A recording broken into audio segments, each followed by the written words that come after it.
Hello learners, today we are going to discuss PPCC 103, that is Psychology of Individual Differences, and today we are going to discuss about Block 2, Intelligence and Aptitude. In this BPCC 103, there are 5 blocks and total 10 units, and today we are going to discuss Unit 3 and 4, Concepts of Intelligence and Emotional Intelligence, then Theories of Intelligence. So let us see what is intelligence. So basically in this section we'll define intelligence, how to measure it. However, in detail we'll discuss in our next class about the intelligence assessment. Then influence of nature and nurture on intelligence, approaches to intelligence, and concept of emotional intelligence. So after listening this talk, you will be able to understand the meaning and definition of intelligence. You will understand the concept of intelligence quotient, that is IQ, and intelligence testing. And you will also able to understand the influence of both genetic as well as environmental factors on intelligence of a person. At the same time, you will be able to understand different approaches, psychometric and cognitive, to understand the nature of the intelligence, then concept of the intelligence, and factors contributing to the development of the intelligence. Let us define intelligence. So, intelligence is a basically hypothetical construct. It is equated with a higher level abstract thought processes, the aggregate or global capacity of an individual. Basically, David Wechsler has defined it in a very comprehensive manner. So, it is an aggregate and global capacity of an individual to think rationally, to act purposefully, and to deal effectively. So there are basically three components in this definition. Like your thinking must be rational, your act must be purposeful, and whatever the environment is there, you can effectively deal with the environment. So if these three things are there, it means you are intelligent. So other authors have defined it differently, but the Wechsler's definition is the best definition till that. So Boring has defined it as intelligence refers to what it measured by tests of intelligence. So this is like circular definition. It's very difficult to understand what is intelligence. Then Binet, Alfred Binet and Theodore Salmon designed a test of intelligence that distinguished fast learners and slow learners in France. So this was the actually first attempt to assess the intelligence, and they gave the concept of mental age. And mental age is a measure of person's intellectual development relative to people of his or her age group, and it will be divided by chronological age, that is biological age, in years. So mental age is basically the person who performs the way person performs on a particular task gives mental age. So some of the tests like Binet-Simon test is basically giving mental age, whereas mind and social maturity scale is giving mental age lack of, that is social age. So what is IQ? So intelligent quotient or IQ was devised by William Stern in 1912. First time he has coined this term, intelligence quotient. It refers to mental age divided by chronological age and multiplied by 100. So whatever mental age is got the person on a particular test and his actual chronological age. So if you divide the mental age with chronological age, for example, if mental age is 10 years and the boy's age is 10 years, so and it will be multiplied by 100. So the IQ will be 100. So this is the formula to calculate the IQ. IQ equal to MA upon CA into 100. It is the mathematical average or mean for IQ scores. Modern intelligence tests use deviation IQ instead of ratio IQ. So like Wechsler's test doesn't use this formula because that is using deviation IQ. There are norms and how much deviation is there. If deviation is in upper side, IQ is more. If deviation is in lower side, the IQ is less. The average IQ score in the population is 100.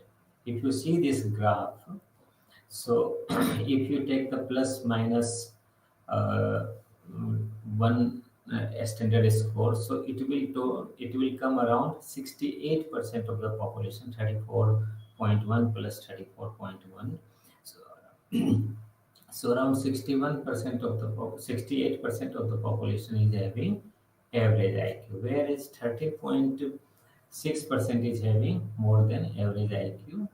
2.1% is having more than 130 IQ, and more than 145 IQ, 0.1%. Same way, those who are having minus 2 standard score, so they are 13.6% of the population. They are having IQ less than 85, and IQ 55 to 70 around 2.1%, and less than 55 around 1%. So if you see the IQ less than 70, it comes around 2.2%. So the people with IQ score in the range of 90 to 110 have normal intelligence, or 90 to 109. It's considered as normal or average intelligence. IQ score above 130 are considered as having exceptional, talented people, extraordinary people, whereas people having more than 140 IQ is considered as genius. And IQ below 70 may mean that the person may have mental retardation or intellectual disability. This is the classification of IQ scores given by the Wechsler.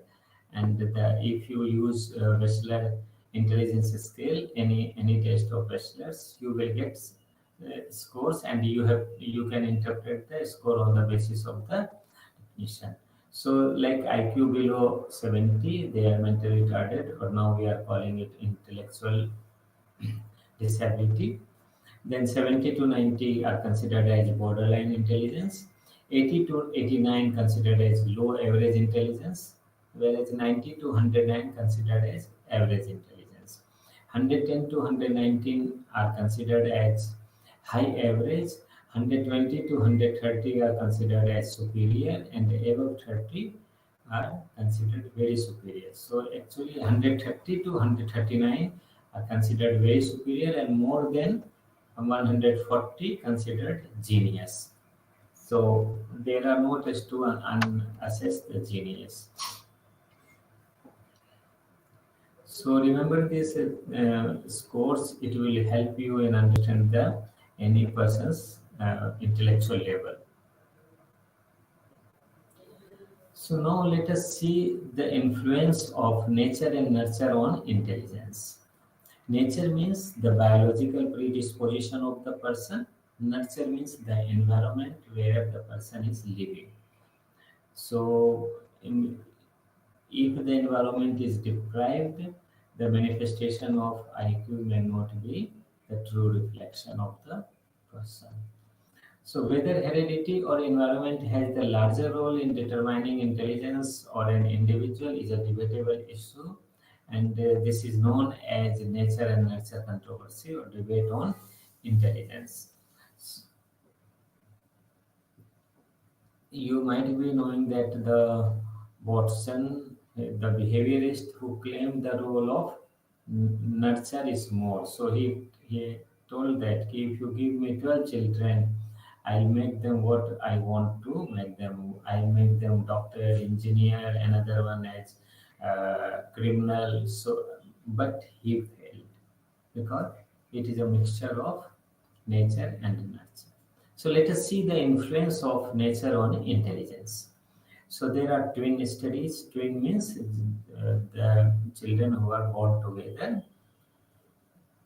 The Mean correlation between IQ of identical twin was plus uh, 86, and it was plus zero point 0.6 for the fraternal twins, and it was 0.72 for identical twins raised in different homes. So if you see the relationship like siblings reared together, so the mean correlation is 0.47, whereas sibling reared apart, the correlation between the both the IQ is 0.24. The parents and child living together, the mean correlation will be 0.42, and parent and child reared apart, the mean correlation Q is 0.22, and the adopted parent child, the mean correlation is plus 0.19. It means if siblings stay together, their IQ will be more or less same. But if their rearing happened apart, like one sibling is with the parents, another one is with another person or couple, so the IQ may not be that much correlated. It means though the by birth the IQ should be same, but due to environment, the uh, scores may have some discrepancy. So now let us see the influence of nurture on intelligence. So how environment affect the intelligence? So basically, there is no doubt environment affects if the deprived environment is there. If there are no stimulus in the environment, the IQ will be less, even though the person was genetically having more IQ. So the mean correlation for twin raised in different homes is 0.72, whereas that for twins raised in the same home is 0.86. It means there is some impact of environment on the IQ. So this is 0.86 is correlation. Uh, this means that the twins raised in different homes have less similar IQ than the twins raised in same home. It means if the environment is same, the possibility of having IQ will be same. Adopted studies also indicate that the intelligence is not determined entirely by heredity. So, if they are heredity, if suppose they are genius, so and the environment is not very conducive, so the manifestation of the IQ will be less. So Flynn actually given this emphasis on the environment. That's why this is called the Flynn effect. So according to this Flynn effect, there is a rapid rise in individuals' average performance on IQ test in several Western countries in the recent decades. It means the individual's average performance on IQ test in several Western countries, and I said it in simpler words, increase in IQ score over generation. Like the earlier generation were scoring less than the new generation. It is also called secular rise in IQ scores. It suggests the role of environmental factors influencing human intelligence because nowadays there are so many stimulus. For example, mobile, tablet, laptop, TV. So the child they get so many exposures. So nowadays the even the child of age 1 or 2 they know how to see the YouTube on uh, mobile or tablet or laptop. So they used to see, and if there is a suppose they are watching any serial, any rhymes, or anything on the mobile YouTube, if there is any call, they immediately disconnect the call. So they know that this call will disturb the watching. So environmental deprivation and enrichment. Environmental deprivation lowers intelligence, there is no doubt, and rich nutritional quality is schooling and good family background increases intelligence. And this happens in the early stages of life, up to the age of 5 years, you can say. If the child is staying in a deprived environment, malnutrition is there, so there is a possibility of having less IQ. Then social and economic deprivation can adversely affect IQ, and children from households in poverty have lower IQs. However, there are some exceptions, but this is the general trend. So children having trauma or face trauma may have less IQ with having some other problems also. Biological influences. So nutrition has been shown to affect human intelligence. So that's why we should always take nutritious diet. Prolonged malnutrition during critical early periods of growth can affect the neurological development and cognitive development. Toxic substances like alcohol, drugs, radiation, lead-based paint dust can affect neurological development in the children. So it affects basically growth of the brain. In fetal alcohol syndrome, where when the child was in womb and the mother was taking alcohol or smoking, the children show retarded physical growth and mental growth if alcohol is consumed during pregnancy by the mother. And nowadays it is very much clear that the alcohol is as harmful as other substances. Like earlier, it was told that alcohol is good for heart or something, but now studies are coming. Even a small quantity of alcohol may be detrimental to your health.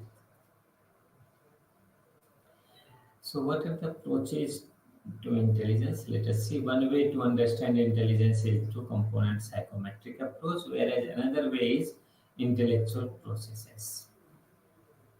So that is cognitive approach. So all these two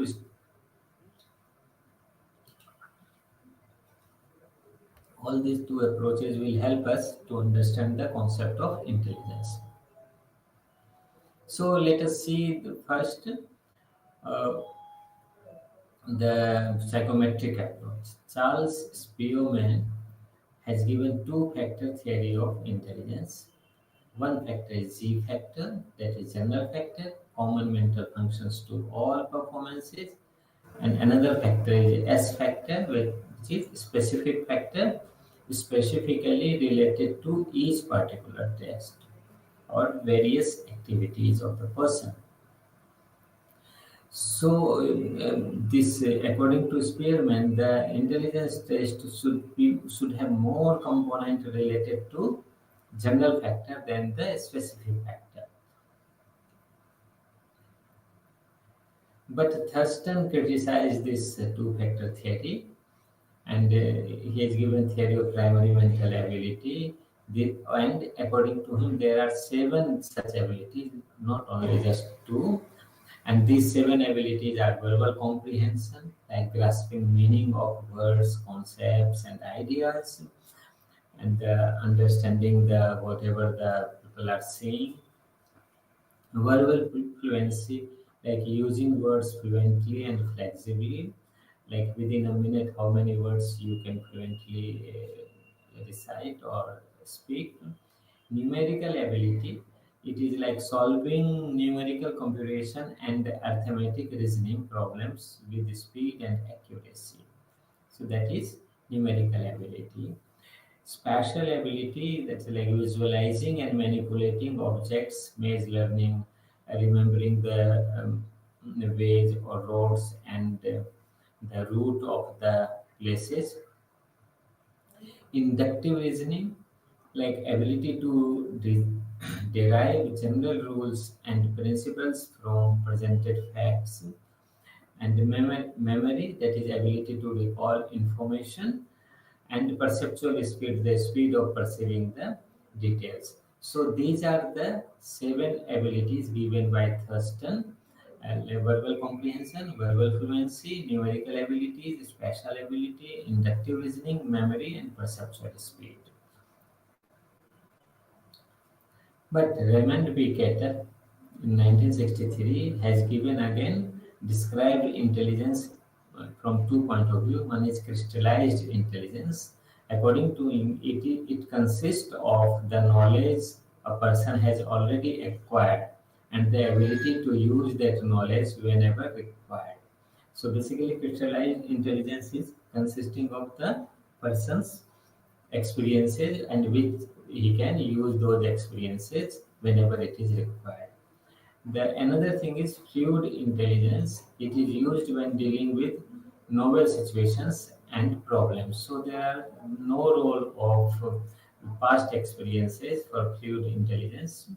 It will be on the spot. So another person, Arthur Jensen, has given hierarchical model of intelligence, and according to him, it consists of abilities operating at two levels: level one and level two. Level one abilities are like associative learning. It consists of rote learning and memory. The output is more or less similar to the input. So like when you do not understand some concept, so what we do, we wrote the concept line by line, word by heart. So in the exam we just um, write those things. So according to this level one ability, the associative learning is whatever you have learned, you can recall only those things. So input is equivalent to output. So in level two, the cognitive learning, it's a higher order skills such as abstract thinking and symbolic thoughts and transformation of the input to produce an effective output. So here in level two, like the cognitive aspects are more involved. That's why innovations, imagination, new learning is there. Whereas in cognitive approaches, uh, it's basically talks about the role of thinking or further higher cognitive functions.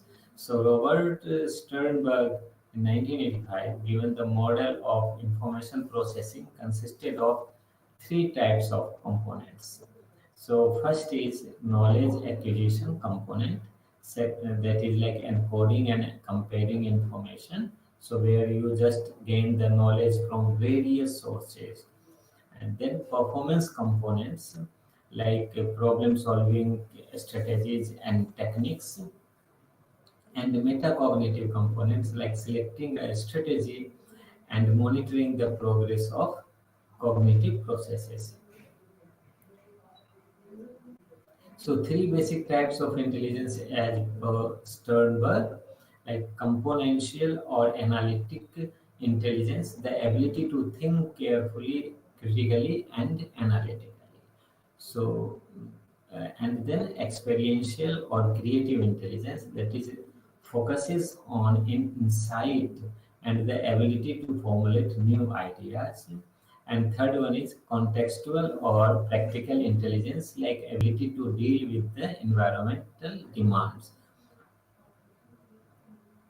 So, and then Howard Gardner in 1983, he tried to understand the intelligence, and according to him, the intelligence is not a single entity, rather it consists of numerous abilities. So remember, all these theories, either they are talking about two factor or seven factors or multiple factors. But remember, David Wechsler has already said that it is a global or aggregate ability of the person. So they are basically talking about those things only. So according to him, like intelligence, not a single entity, rather it consists of numerous abilities, like linguistic, verbal abilities, logical, mathematical ability, spatial ability, like finding out the roots and remembering those, musical abilities, bodily kinesthetic abilities, interpersonal ability, intrapersonal ability. Interpersonal means relationship between two or more persons. Intrapersonal matlab within the person. Naturalistic ability and existential abilities. So there is another model given called as PASS or given by J.P. Das is planning, attention, arousal, simultaneous and successive model. So human cognitive processes involve three functional units of brain.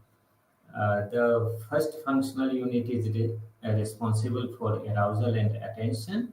Second functional unit is involved in analyzing, coding, and storing information using simultaneous and successive processes. And third functional unit is used for planning, self-monitoring, and structuring of cognitive abilities. And all these approaches we'll discuss in theories of learning in detail. So, according to this PAS model, attention arousal, this process involves the ability to selectively attend the stimuli while ignoring other distractors. Simultaneous processing is this involves the ability to integrate separate concepts to our knowledge system as an interrelated whole. Successive processing is this involves the ability to remember and integrate information into a sequential order. And planning is this is the ability to make decision about problem solving and how to carry out the task. So till now we had seen the definition of intelligence, and we have little bit discussed about the assessment and different various approaches to understand the intelligence. Now let us discuss about the concepts of emotional intelligence. So it is first introduced by Salovey and Mayer, and later on Daniel Goleman, and it was later popularized and expanded upon by Daniel Goleman in his book Emotional Intelligence: Why It Can Matter More Than IQ. And Salovey and Mayer, they defined EQ as the ability to monitor one's own and others' feelings and emotions, to discriminate among them, and to use this information to guide one's thinking and actions. Emotional quotient is used to express emotional intelligence. So there are models of emotional intelligence. Ability model. The construct of emotional intelligence meets the traditional criteria for intelligence. It is a mental ability just like intelligence.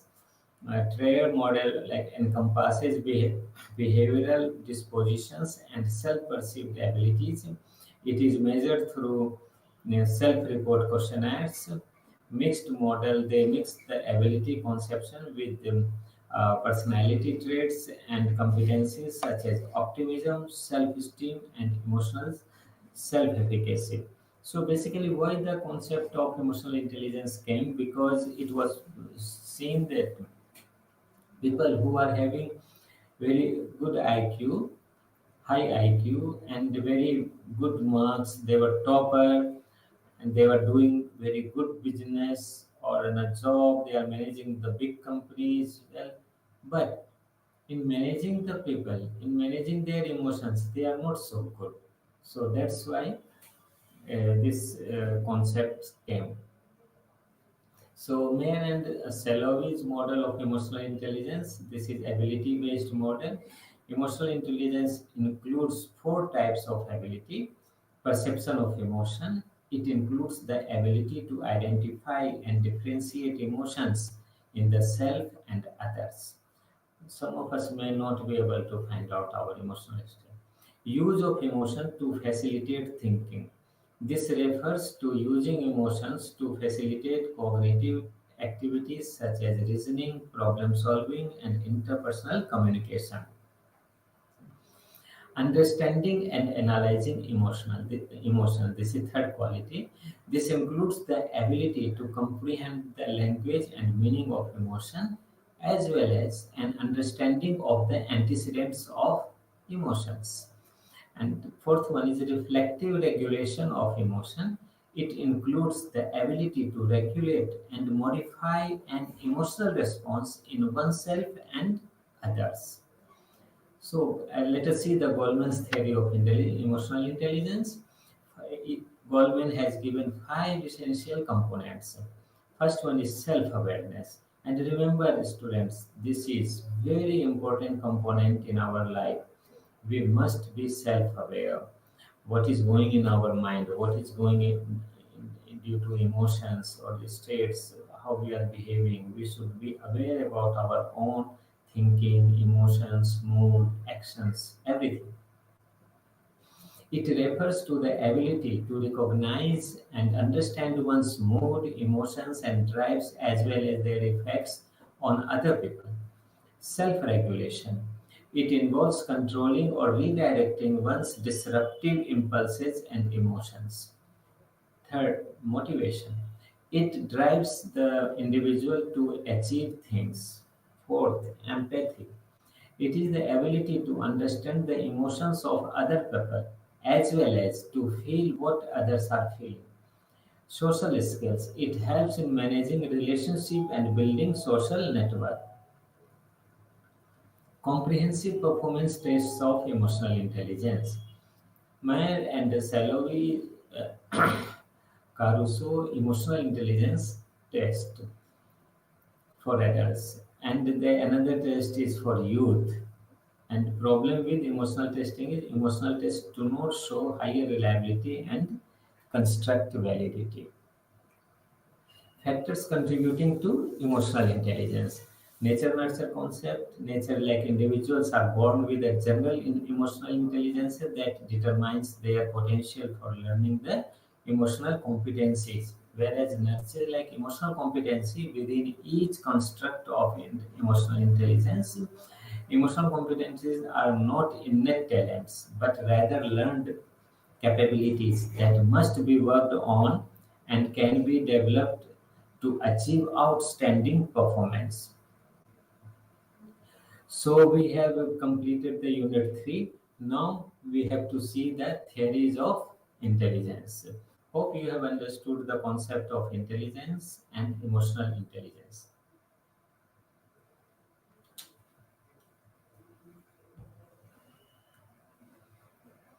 So here we'll again see whatever we have studied till now discussed.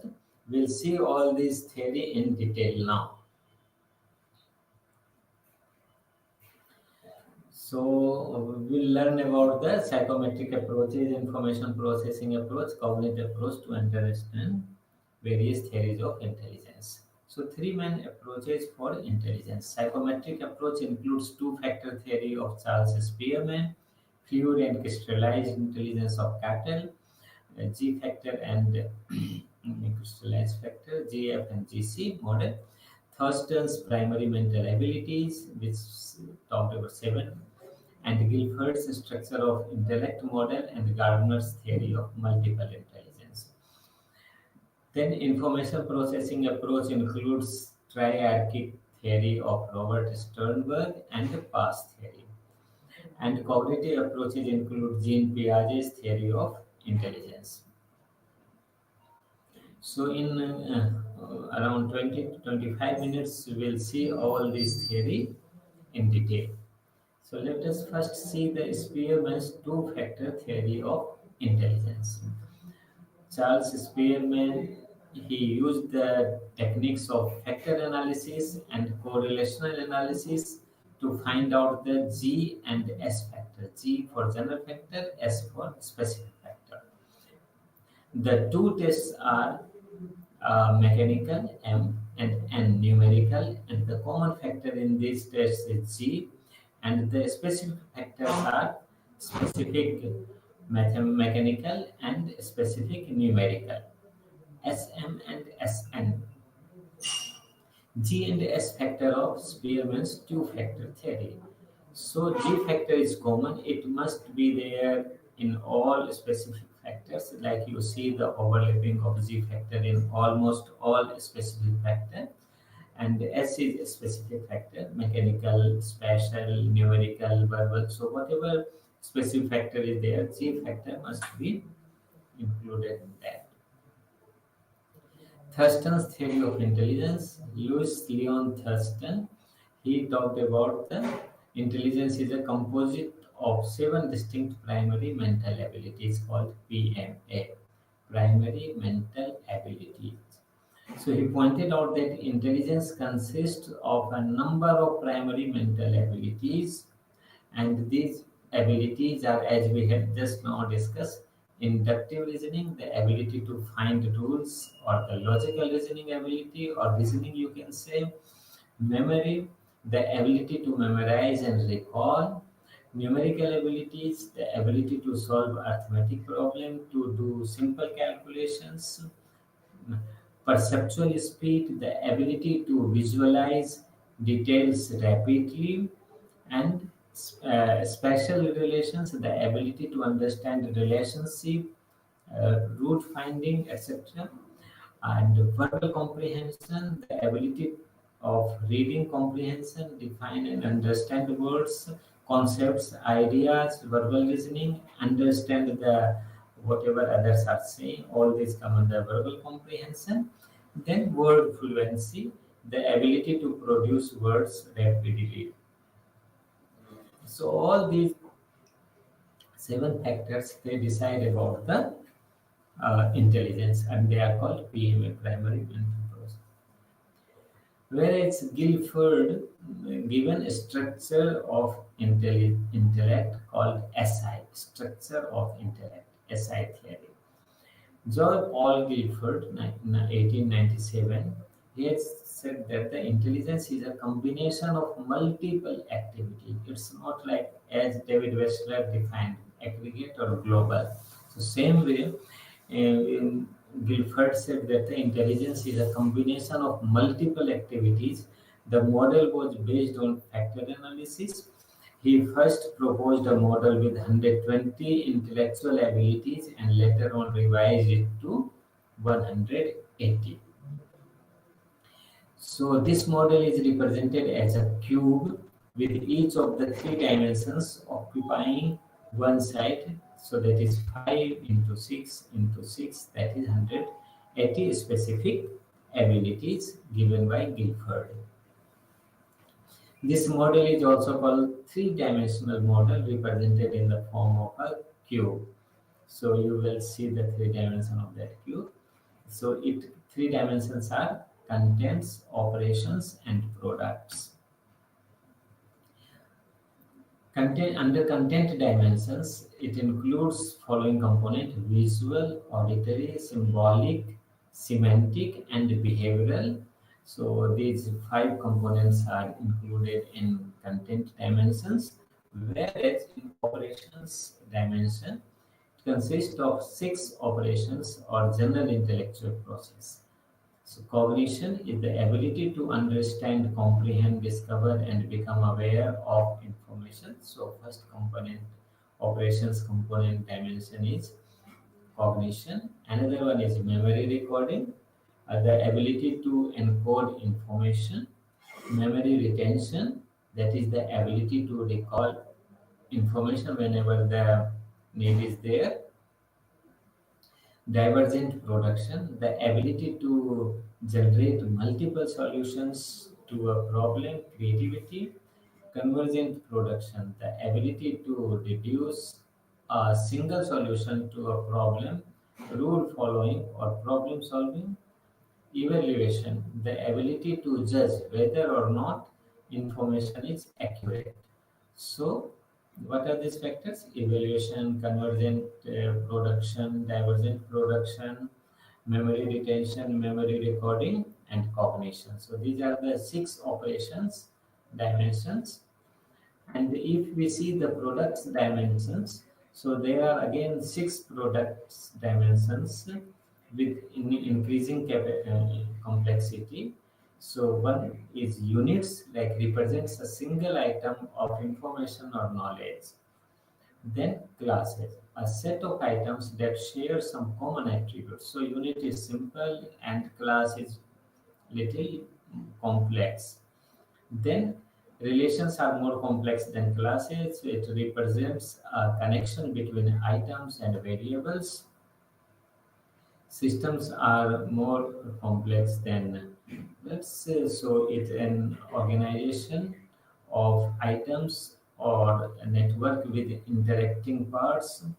Then transformations, changes, perspectives, and conversations or mutations of knowledge. And implications, is like predictions, inferences, consequences, or anticipations of knowledge. So if we see the J.P. Guilford's structure model of intellect, structure of intellect model, so intelligence is so content in content, visual, auditory, symbolic, semantic, and behavioral components are there, whereas operations are like cognitions, memory, recording, memory retention, divergent productions, convergent production, evaluations, and under products, units, classes, relations, systems, transformations, implications. So all these components make intelligence, and these components interact with each other. So 5 into 6 into 6, it becomes 180. Now let us see the Cattell's theory of intelligence. Raymond B. Cattell in 1905 to 1998 has given concepts of intelligence to understand that through fluid intelligence and crystallized intelligence. So, according to him, fluid intelligence refers to the ability for abstract and logical thinking and does not require any prior knowledge. So, it is considered to be more or less genetically, hereditary. Whereas crystallized intelligence is the knowledge that one gains through learning, past experiences, acculturation, and the ability to use the acquired knowledge. It depends upon the past learning and experiences, and it is acquired. GC increases with age, and the experience of GF declines gradually. So basically, this crystallized intelligence is depending upon the environment. If the environment is conducive, the stimuluses are there, so the intelligence could be more. If the deprived environment is there, then the intelligence will be less than those who are staying in a enriched environment.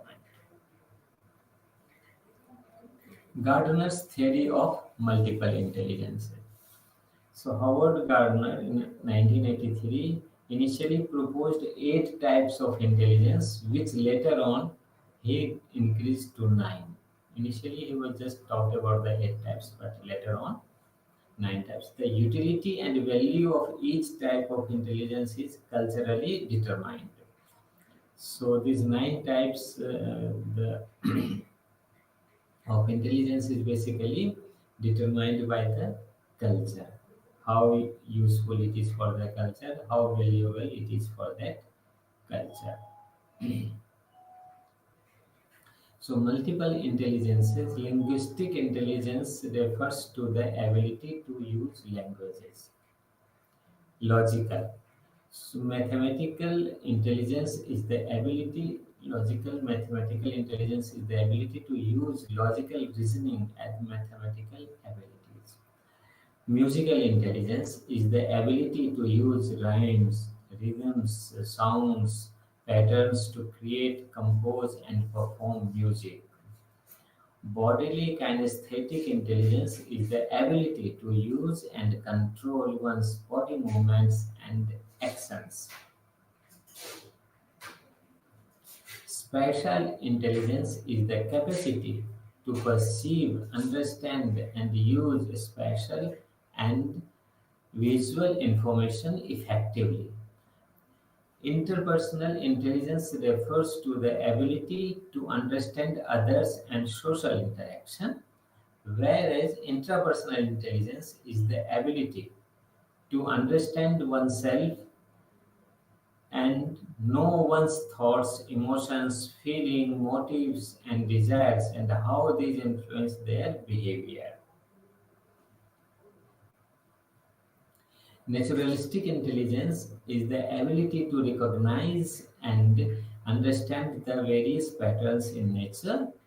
And last and ninth one is existential intelligence refers to the sensitivity and capacity to tackle deep questions beyond sensory data and about human existence, such as meaning of one's life. Why have we come to this world? Why do we die? Where do we go after death, etc.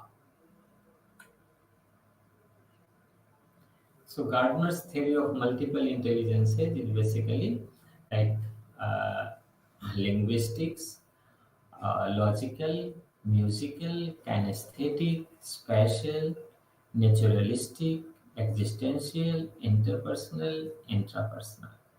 So all these 9 factors, they are related to theory of multiple intelligence of Gardner's.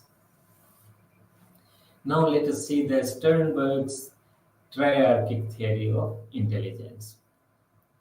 So Sternberg in 1988 given the triarchic theory of intelligence, 3 types of intelligence, com- componential and analytical intelligence, experiential or creative intelligence, and contextual or practical intelligence. Now let us see all these 3 phenomena separately in little bit detail. So first we'll see componential or analytical intelligence.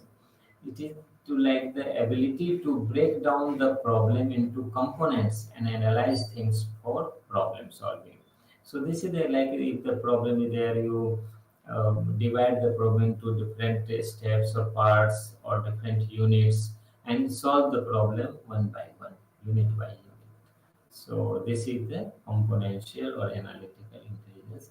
It further consists of 3 components such as meta components, performance components, and knowledge acquisition components.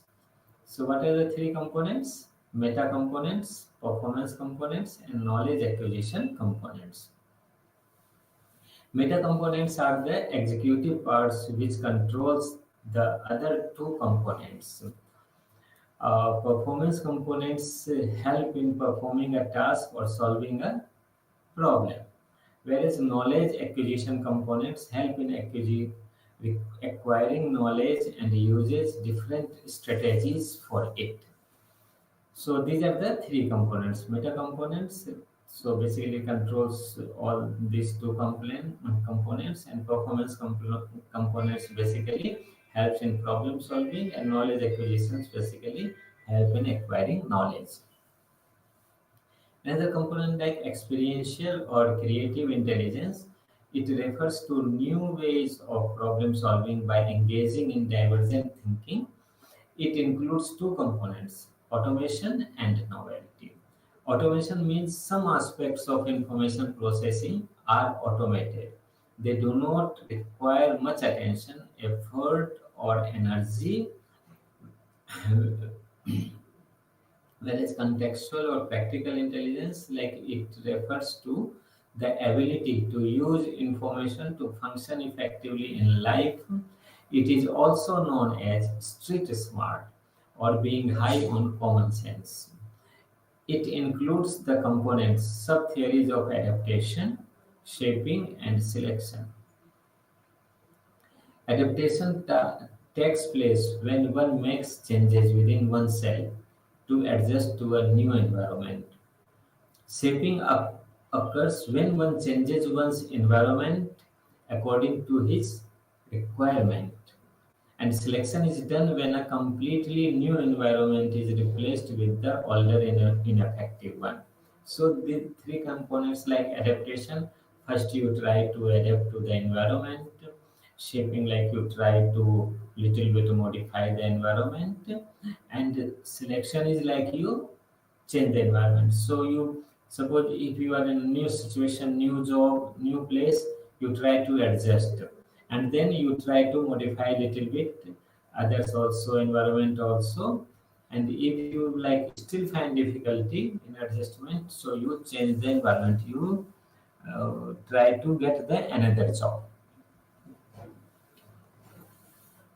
Sternberg's triarchic theory is like 3 components: componential subtheory, experiential subtheory, and contextual subtheory. So it's like componential subtheory, meta components, performance, knowledge acquisition, which we have just talked now. Then experiential components, novelty and automation. Okay. And contextual subtheory, adaptation, selection, and shaping. Okay. Adaptation means you try to adapt to the environment. Shaping means you try to modify the environment. Selection means you change the environment or you move to the another environment. Now let us see the past theory of intelligence. It was given by J.P. Das et al. Das, Naglieri, and Kepi in 1994. The PASS stands for planning, arousal attention, simultaneous and successive processing. So theory is based on Luria's, is a neuropsychologist, conception of three functions unit of brain. So you might be heard the name of Luria Nebraska neuropsychological battery that assesses the brain functions and highly used by clinical neuropsychologists. So neuropsychology generally they use this battery given by Luria.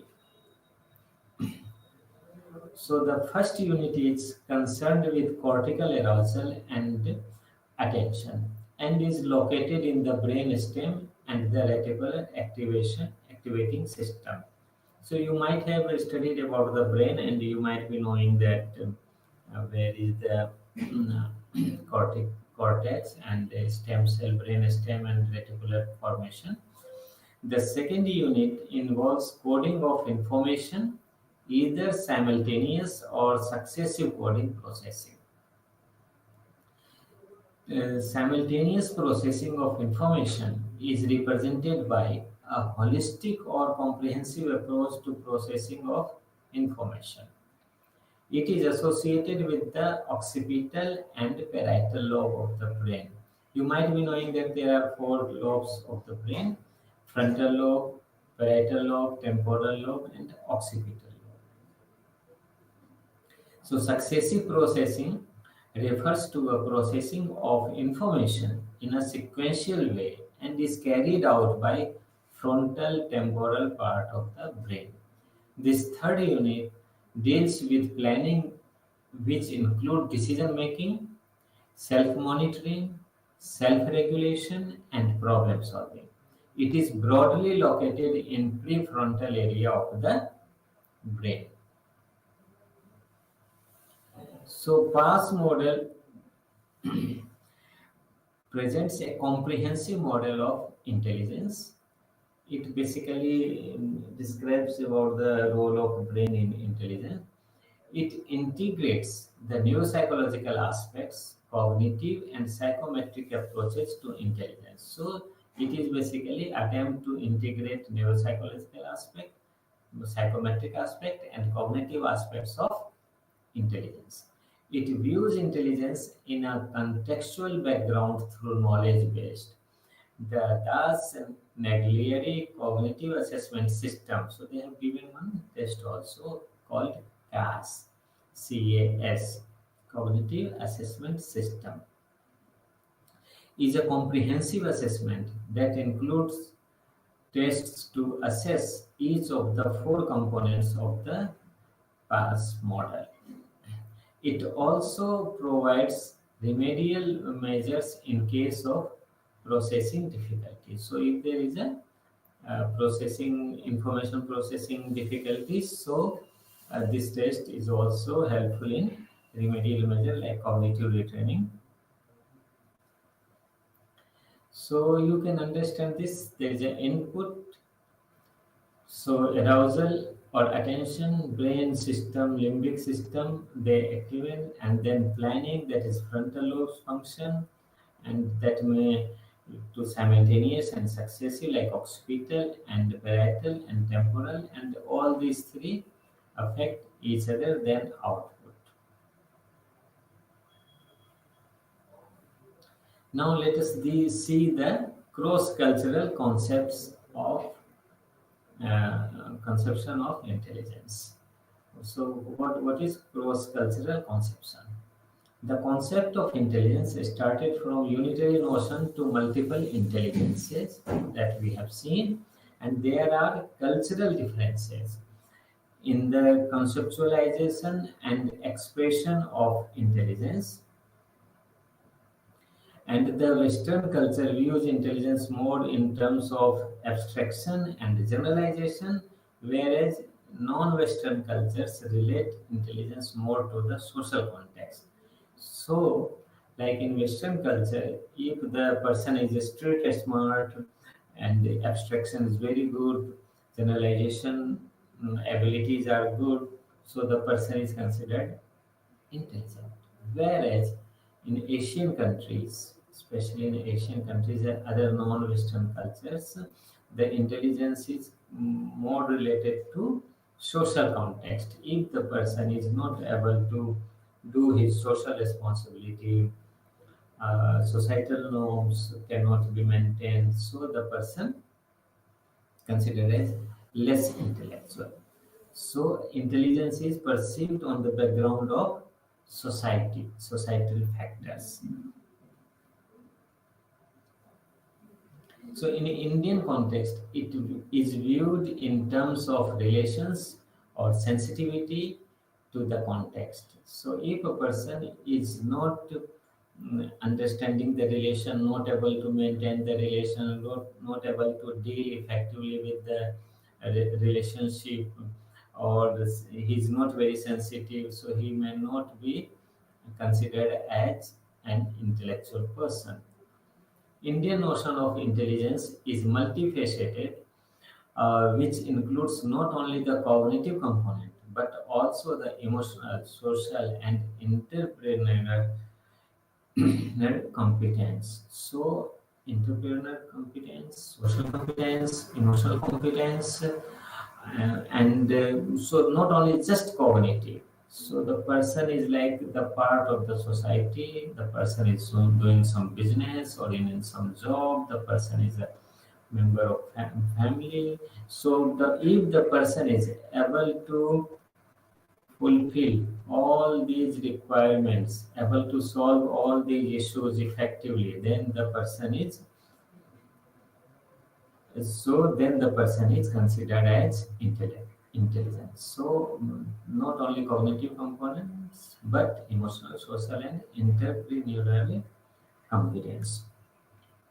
Thanks. So we had today discussed about the various aspects of intelligence. First, we had discussed about the uh, what is concepts of intelligence, what is intelligence, definition. So definition given by Webster was the best, like it is an aggregate or global capacity of the person to think rationally, act purposefully, and deal effectively with the environment.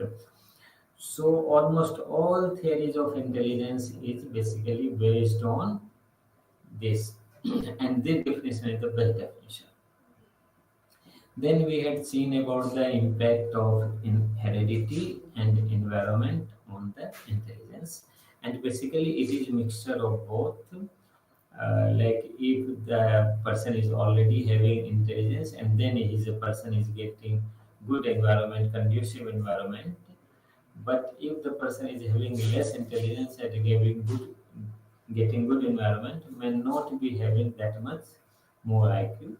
And if the person is having good good IQ, but not stimulus were not given, and the person was in deprived environment, so the manifestation of the IQ will be less. So environment and genetics, heredity, they determine about the intelligence. Then we had gone through the emotional intelligence, which is given by the book written by Daniel Goleman is the most popular book, and he has talked about the why some people are successful in business, complete failure in their personal life because they lack emotional intelligence, or they are very successful but not able to manage their emotions in their business.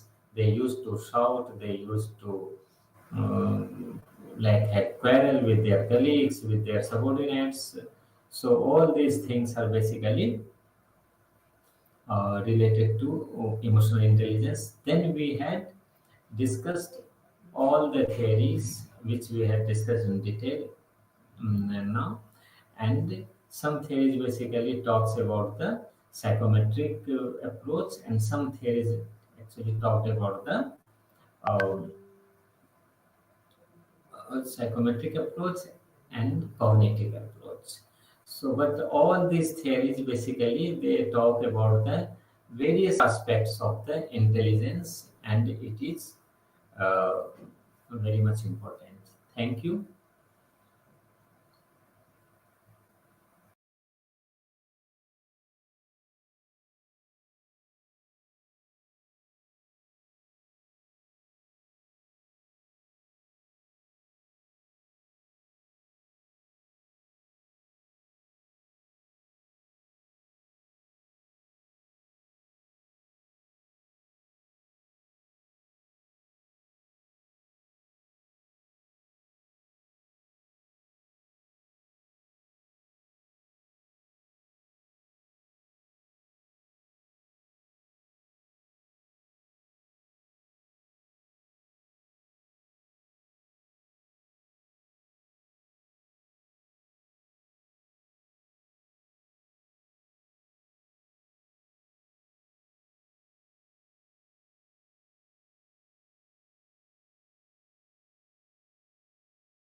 ఈరోజు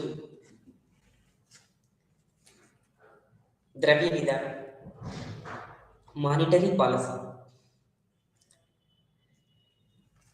ద్రవ్య విధానం అనేది ఆర్థికాభివృద్ధికి, ఒక దేశ ఆర్థిక ప్రగతికి, healthy growth రేట్కి ఏ విధంగా దోహదపడుతుంది? మరి ద్రవ్య విధానం అనగా ఏమిటి? మరి ద్రవ్య విధానంలో భాగంగా మరి రిజర్వ్ బ్యాంక్ ఆఫ్ ఇండియా ఎటువంటి విధానాలని అవలంబిస్తుంది? ఇట్స్ మీన్ నిర్వహణ, అంటే మొత్తము ద్రవ్యాన్ని నిర్వహణ చేసేది, ద్రవ్య నిర్వహణ అన్నది అంతా జరిగేది రిజర్వ్ బ్యాంక్ ఆఫ్ ఇండియా వద్ద నుండి జరుగుతుంది. దీనిని ద్రవ్య విధానంలో భాగంగా చూస్తూ ఉంటాం. అంటే ద్రవ్యపరమైనటువంటి విషయాలలో కేంద్ర బ్యాంకు అనుసరించేటువంటి విధానం, ద్రవ్యపరమైనటువంటి అంశాలలో లేదా విషయాలలో కేంద్ర బ్యాంకు అనుసరించేటువంటి విధానాన్ని ద్రవ్య విధానం అంటారు. ఈ కేంద్ర బ్యాంకు అనుసరించేటువంటి పద్ధతులు ఏమి ఉన్నవి? మరి వాటి ద్వారా మరి ప్రజా శ్రేయస్సు దృష్ట్యా, ప్రజా సంక్షేమం దృష్ట్యా, మరి ఆర్థిక అభివృద్ధి దృష్ట్యా ఏ విధంగా బ్యాలెన్స్ చేసుకుంటూ ఆర్థిక సమతుల్యాన్ని, సుస్థిరాభివృద్ధిని సాధించడంలో వీటి యొక్క పాత్ర ఎంత? సాధారణంగా ఈ ద్రవ్య విధానమైన, కోశ విధానమైన ఒక సుస్థిర ఆర్థికాభివృద్ధిని సాధించడానికి, సంపూర్ణ ఉద్యోగితను సాధించడానికి, ఆర్థికాభివృద్ధిని, ఉద్యోగితని, ఉత్పత్తిని పెంచడానికి ఈ అంశాలు ఒక ఇండైరెక్ట్ సైకిల్ లాగా పనిచేస్తుంటాయి. అంటే మనకు మన కంటికి కనపడనటువంటి ఒక అంశం లాగా ఇవి బూస్టింగ్ చేస్తుంటాయి, నడిపిస్తూ ఉంటుంది వ్యవస్థలోని అంశాలన్నింటినీ కూడా. మరి ఈ ద్రవ్య నిర్వహణ వలన మరి ప్రజల వద్ద ఉన్నటువంటి కరెన్సీ, బ్యాంకుల వద్ద ఉన్నటువంటి కరెన్సీ, మరి ప్రజల వద్ద ఉన్నటువంటి కరెన్సీ ఎక్కువగా ఉన్నప్పుడు మరియు తక్కువగా ఉన్నప్పుడు, బ్యాంకుల వద్ద ఉన్నటువంటి కరెన్సీ ఎక్కువగా ఉన్నప్పుడు తక్కువగా ఉన్నప్పుడు ట్రాన్సాక్షన్స్ ఏ విధంగా ఉంటుంది? అది ఎకనామిక్ డెవలప్మెంట్కి, ఆర్థికాభివృద్ధికి, సుస్థిరాభివృద్ధిని సాధించడానికి అది మరి అవరోధంగా నిలుస్తుందా, లేదా అది దానికి మరి పూర్తిగా సహకరిస్తుందా అన్నది మనం చూడొచ్చు ఈరోజు క్లాసు. సాధారణంగా ద్రవ్య నిర్వహణ అంతా కూడా చేసేది రిజర్వ్ బ్యాంక్ ఆఫ్ ఇండియా. మనకు తెలుసు 1934 రిజర్వ్ బ్యాంక్ ఆఫ్ ఇండియా చట్టం ప్రకారం రిజర్వ్ బ్యాంక్ ఆఫ్ ఇండియాని 1935 ఏప్రిల్ 1న ఏర్పాటు చేసుకున్నాం. ఇది 1935 యొక్క నిబంధనలు, గవర్నమెంట్ తీసుకున్నటువంటి చట్టం నిబంధనలకి లోబడి ఉంటుంది. భారత ప్రభుత్వ చట్టం అంటారు. కానీ అప్పుడు ఇంగ్లీషు గవర్నమెంటే అధికారంలో ఉంది. ఉన్నప్పటికీ కూడా మనం 1934 రిజర్వ్ బ్యాంక్ ఆఫ్ ఇండియా చట్టం ప్రకారం 1935 ఏప్రిల్ 1న రిజర్వ్ బ్యాంక్ ఆఫ్ ఇండియాని ఏర్పాటు చేసుకున్నాం. స్వాతంత్రానంతరం రిజర్వ్ బ్యాంక్ ఆఫ్ ఇండియాని జనవరి 1, 1949న ఇది జాతీయం చేసింది, నేషనలైజేషన్. అంటే జాతీయం చేసిన తర్వాత మరి రిజర్వ్ బ్యాంక్ ఆఫ్ ఇండియా అనేది ఒక అతిపెద్ద బ్యాంకుగా ఏర్పడటంతో పాటుగా ఇది ఒక అపెక్స్ బ్యాంకుగా మారిపోయింది, రూపాంతరం చెందింది. మరి అపెక్స్ బ్యాంక్ అంటే ఏంటిది? అపెక్స్ బ్యాంక్ అనేటువంటి పదాన్ని ఇక్కడ మనం ఎందుకు పిలుస్తున్నాం అంటే సుపీరియర్ బ్యాంక్. సుపీరియర్ అంటే ఇంకా వివిధ రంగాలకు సంబంధించినటువంటి అన్ని బ్యాంకులు ఉంటాయి. ప్రైవేట్ సెక్టార్కి ప్రైవేట్ బ్యాంకులు, అగ్రికల్చర్ సెక్టార్కి అగ్రికల్చర్ బ్యాంకులు, ఇండస్ట్రియల్ సెక్టార్కి ఇండస్ట్రియల్ బ్యాంకులు, ఇన్ఫ్రాస్ట్రక్చర్ సెక్టార్కి ఇన్ఫ్రాస్ట్రక్చర్ బ్యాంకులు. సో ఇట్లా వేరియస్ బ్యాంక్స్, రూరల్ సెక్టార్కి రూరల్ బ్యాంక్స్, అర్బన్ సెక్టార్కి అర్బన్ బ్యాంక్స్, ఇట్లా వేరియస్ బ్యాంక్స్ సిస్టమ్స్ అన్నీ కూడా ఇక్కడ రన్ అవుతూ ఉంటాయి. మరి ఈ బ్యాంకింగ్ సిస్టమ్కి అంతా కూడా మానిటర్ చేసేటువంటి ఎవరు అంటే రిజర్వ్ బ్యాంక్ ఆఫ్ ఇండియా. ఇటు ప్రైవేటు బ్యాంకులు, వాణిజ్య బ్యాంకులు, కమర్షియల్ బ్యాంక్స్, గ్రామీణ బ్యాంకులు, వ్యవసాయ రంగ బ్యాంకులు, పారిశ్రామిక రంగ బ్యాంక్స్, ఇంకా ప్రాంతీయ కోఆపరేటివ్ బ్యాంక్స్, ప్రాథమిక కోఆపరేటివ్ బ్యాంక్స్, ఇంకా regional rural banks, private banks. ఈ బ్యాంకింగ్ వ్యవస్థకి ఒక గాడ్ ఫాదర్ లాగా, ఒక సుపీరియర్ లాగా, ఒక మానిటర్, ఒక స్టాటరీ బాడీ లాగా రిజర్వ్ బ్యాంక్ ఆఫ్ ఇండియా పనిచేస్తుంది. దీనిని 1935 ఏప్రిల్ 1న ఏర్పాటు చేసుకున్నాం. 1949 జనవరి 1న జాతీయం చేసుకున్నాం. ఇది ప్రస్తుతం రిజర్వ్ బ్యాంక్ ఆఫ్ ఇండియా అనేది ఒక అపెక్స్ బ్యాంక్గా పిలుస్తున్నాం. మొత్తం బ్యాంకింగ్ వ్యవస్థకి, మొత్తం బ్యాంకింగ్ సిస్టానికి,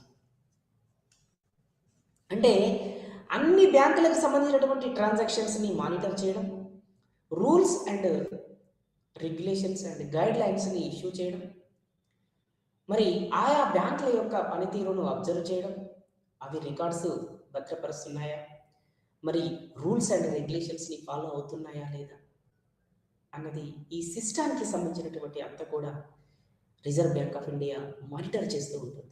బ్యాంకింగ్ సెక్టార్కి సంబంధించినటువంటి వ్యవస్థలు ఇలా చేయడం వల్ల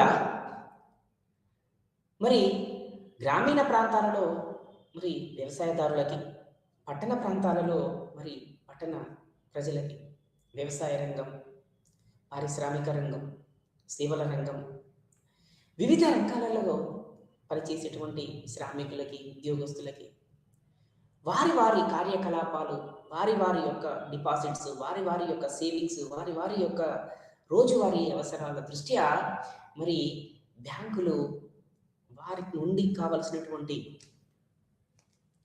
నగదుని మరి సేవింగ్ రూపంలో కలెక్ట్ చేసుకొని తిరిగి మళ్ళీ వారికి కావలసినటువంటి వారి యొక్క అవసరాల నిమిత్తం మళ్ళీ తిరిగి చెల్లిస్తూ ఉంటుంది.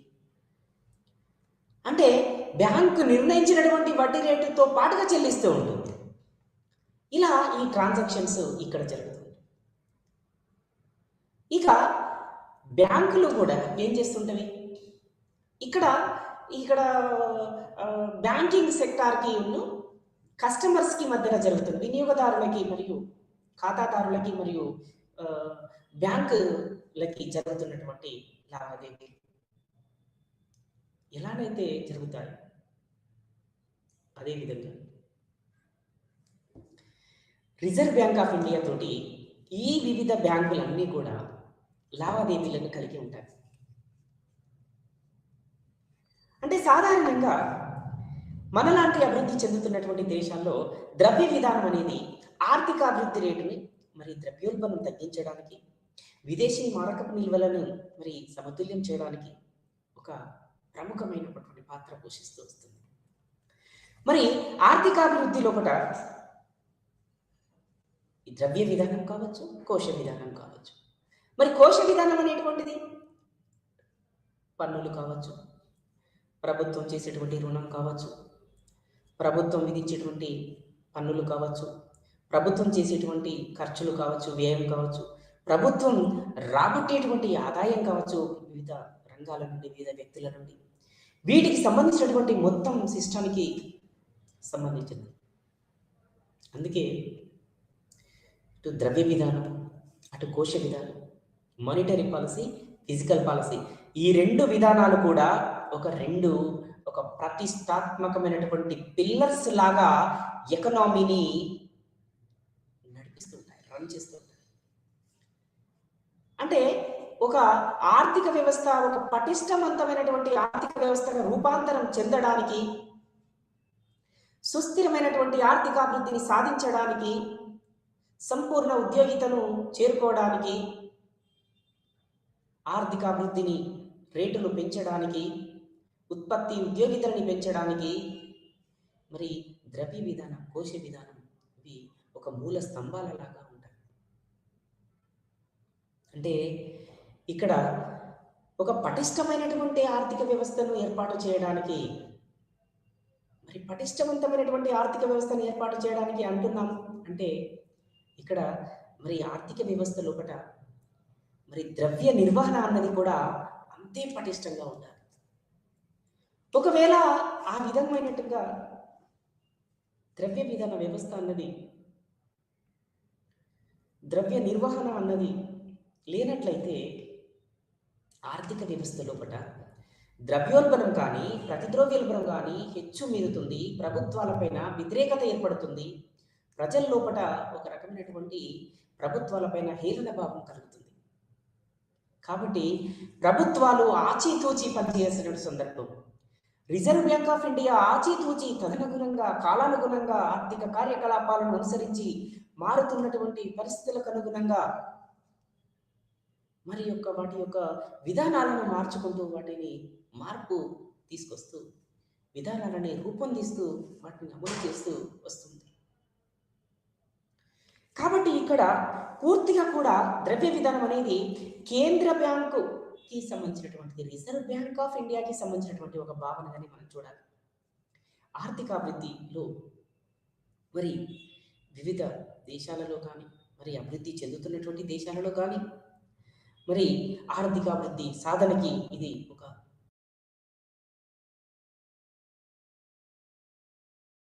సక్రమంగా కనుక అమలు చేసినట్లయితే మరి ద్రవ్య కోశ విధానాలు సుస్థిరాభివృద్ధిని సాధించడానికి దోహదపడతాయి. అభివృద్ధి చెందుతున్న దేశాలలో ఈ 2 విధానాలు అత్యంత కీలకమైనటువంటి భూమికను పోషిస్తాయి.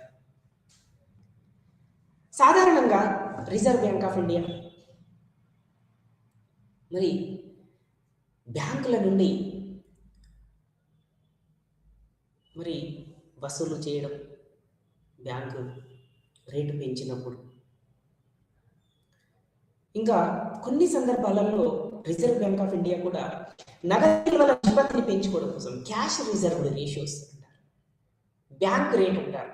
బ్యాంక్ రేట్ అంటే ఎప్పుడైతే ట్రాన్సాక్షన్స్ని నియంత్రించాలి అనుకుంటుందో రిజర్వ్ బ్యాంక్ ట్రాన్సాక్షన్స్ని నియంత్రించాలి అనుకున్న సమయంలో ఏం చేస్తుంది అంటే బ్యాంకు రేటుని పెంచడానికి ప్రయత్నం చేస్తుంది. కానీ సాధారణంగా ఉత్పత్తి పెరగాలన్నా, ఉద్యోగిత పెరగాలన్నా, ఇన్వెస్ట్మెంట్ పెంచాలన్నా బ్యాంక్ రేటును తగ్గించడానికే రిజర్వ్ బ్యాంక్ ఆఫ్ ఇండియా పనిచేస్తూ ఉంటుంది. సాధారణంగా ఈ ద్రవ్య సరఫరా అన్నది పెంచడానికి మరి కమర్షియల్ బ్యాంకులకి డబ్బుని కొన్ని సందర్భాలలో అప్పుగా ఇస్తూ ఉంటుంది. మరి ఇందుకోసం సెక్యూరిటీస్ని కమర్షియల్ బ్యాంక్స్ వద్ద ఉన్నటువంటి సెక్యూరిటీస్ని హామీగా తీసుకొని అప్పుగా ఇస్తుంది. ఈ అప్పులపైన కమర్షియల్ బ్యాంకులకి కొంత వడ్డీని కూడా చెల్లిస్తూ ఉంటాయి, వసూలు చేసుకుంటుంది రిజర్వ్ బ్యాంక్ ఆఫ్ ఇండియా. మరి సాధారణంగా మన వాడుక భాషలో దీనిని బ్యాంక్ రేట్ అంటాం, లేదా పర్సనల్ లోన్ రేట్ అని కూడా పిలుస్తూ ఉంటారు. ఎందుకోసం అంటే ఇక్కడ ద్రవ్య చలామణి వేగం అన్నది ఒక నియంత్రణలో ఉండాలి. అంటే హెచ్చు ద్రవ్య చలామణి వేగం ప్రమాదకరమే, మరి తక్కువ ద్రవ్య చలామణి వేగం ప్రమాదకరమే. ఇవి 2 కూడా ద్రవ్య చలామణి వేగం అన్నది ఒక సక్రమమైనటువంటి పద్ధతిలో ఉండాలి, ఒక సక్రమైనటువంటి రేషియోలో ఉండాలి, ఒక సిస్టమేటిక్ మెథడ్లో ఉండాలి. అప్పుడు ఏమవుతుంది అంటే ఉత్పత్తి, ఉద్యోగిత, పెట్టుబడి, సమిష్టి డిమాండ్, సమిష్టి సప్లై ఒక పద్ధతిగా ఉంటాయి. అంటే సుస్థిరాభివృద్ధిని సాధించడంలో భాగమై ఉన్నాయి. మరి సుస్థిర ఆర్థికాభివృద్ధిని సాధించడంలో భాగమై ఉండాలి అంటే ఇవన్నీ కూడా మరి రిజర్వ్ బ్యాంక్ ఆఫ్ ఇండియా ఇచ్చినటువంటి నిర్ణయాలకి, అమలు చేస్తున్నటువంటి విధానాలకి కట్టుబడి, లోబడి పనిచేయాలి. ఇంకా కొన్ని సందర్భాలలో ఏం చేస్తున్నాయంటే రిజర్వ్ బ్యాంక్ ఆఫ్ ఇండియా ఈ రేపో రేటును పెంచడం, తగ్గించడం, రివర్స్ రేపో రేటును పెంచడం, తగ్గించడం చేస్తూ ఉంటుంది. అంటే ఇవన్నీ కూడా మేజర్ కాంపోనెంట్గా చెప్పొచ్చు.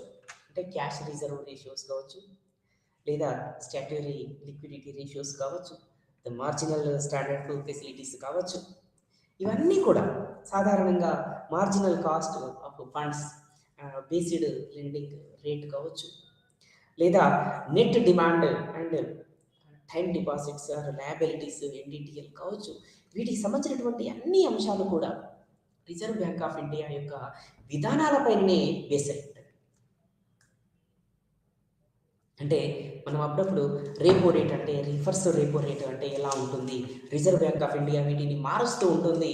మరి ఈ రోజుకి రేపటికి జనవరికి, ఫిబ్రవరికి 2022కి 2023కి ఇక్కడ ఆర్థిక కార్యకలాపాలకి, ఉత్పత్తి, ఉద్యోగితకి అనుగుణంగా మరి నిర్ణయకాలు చేస్తూ ఉంటుంది, మారుస్తూ ఉంటుంది, పెంచుతూ ఉంటుంది, తగ్గిస్తూ ఉంటుంది. ఎందుకోసం అంటే ఒక పటిష్టమైనటువంటి ద్రవ్య నిర్వహణ అన్నది అవసరం. ఒకవేళ అటువంటి విధానాలను, అటువంటి కఠినమైన పరమైనటువంటి నిర్ణయాలను రిజర్వ్ బ్యాంక్ ఆఫ్ ఇండియా సరి అయినటువంటి సమయంలో తీసుకోకపోతే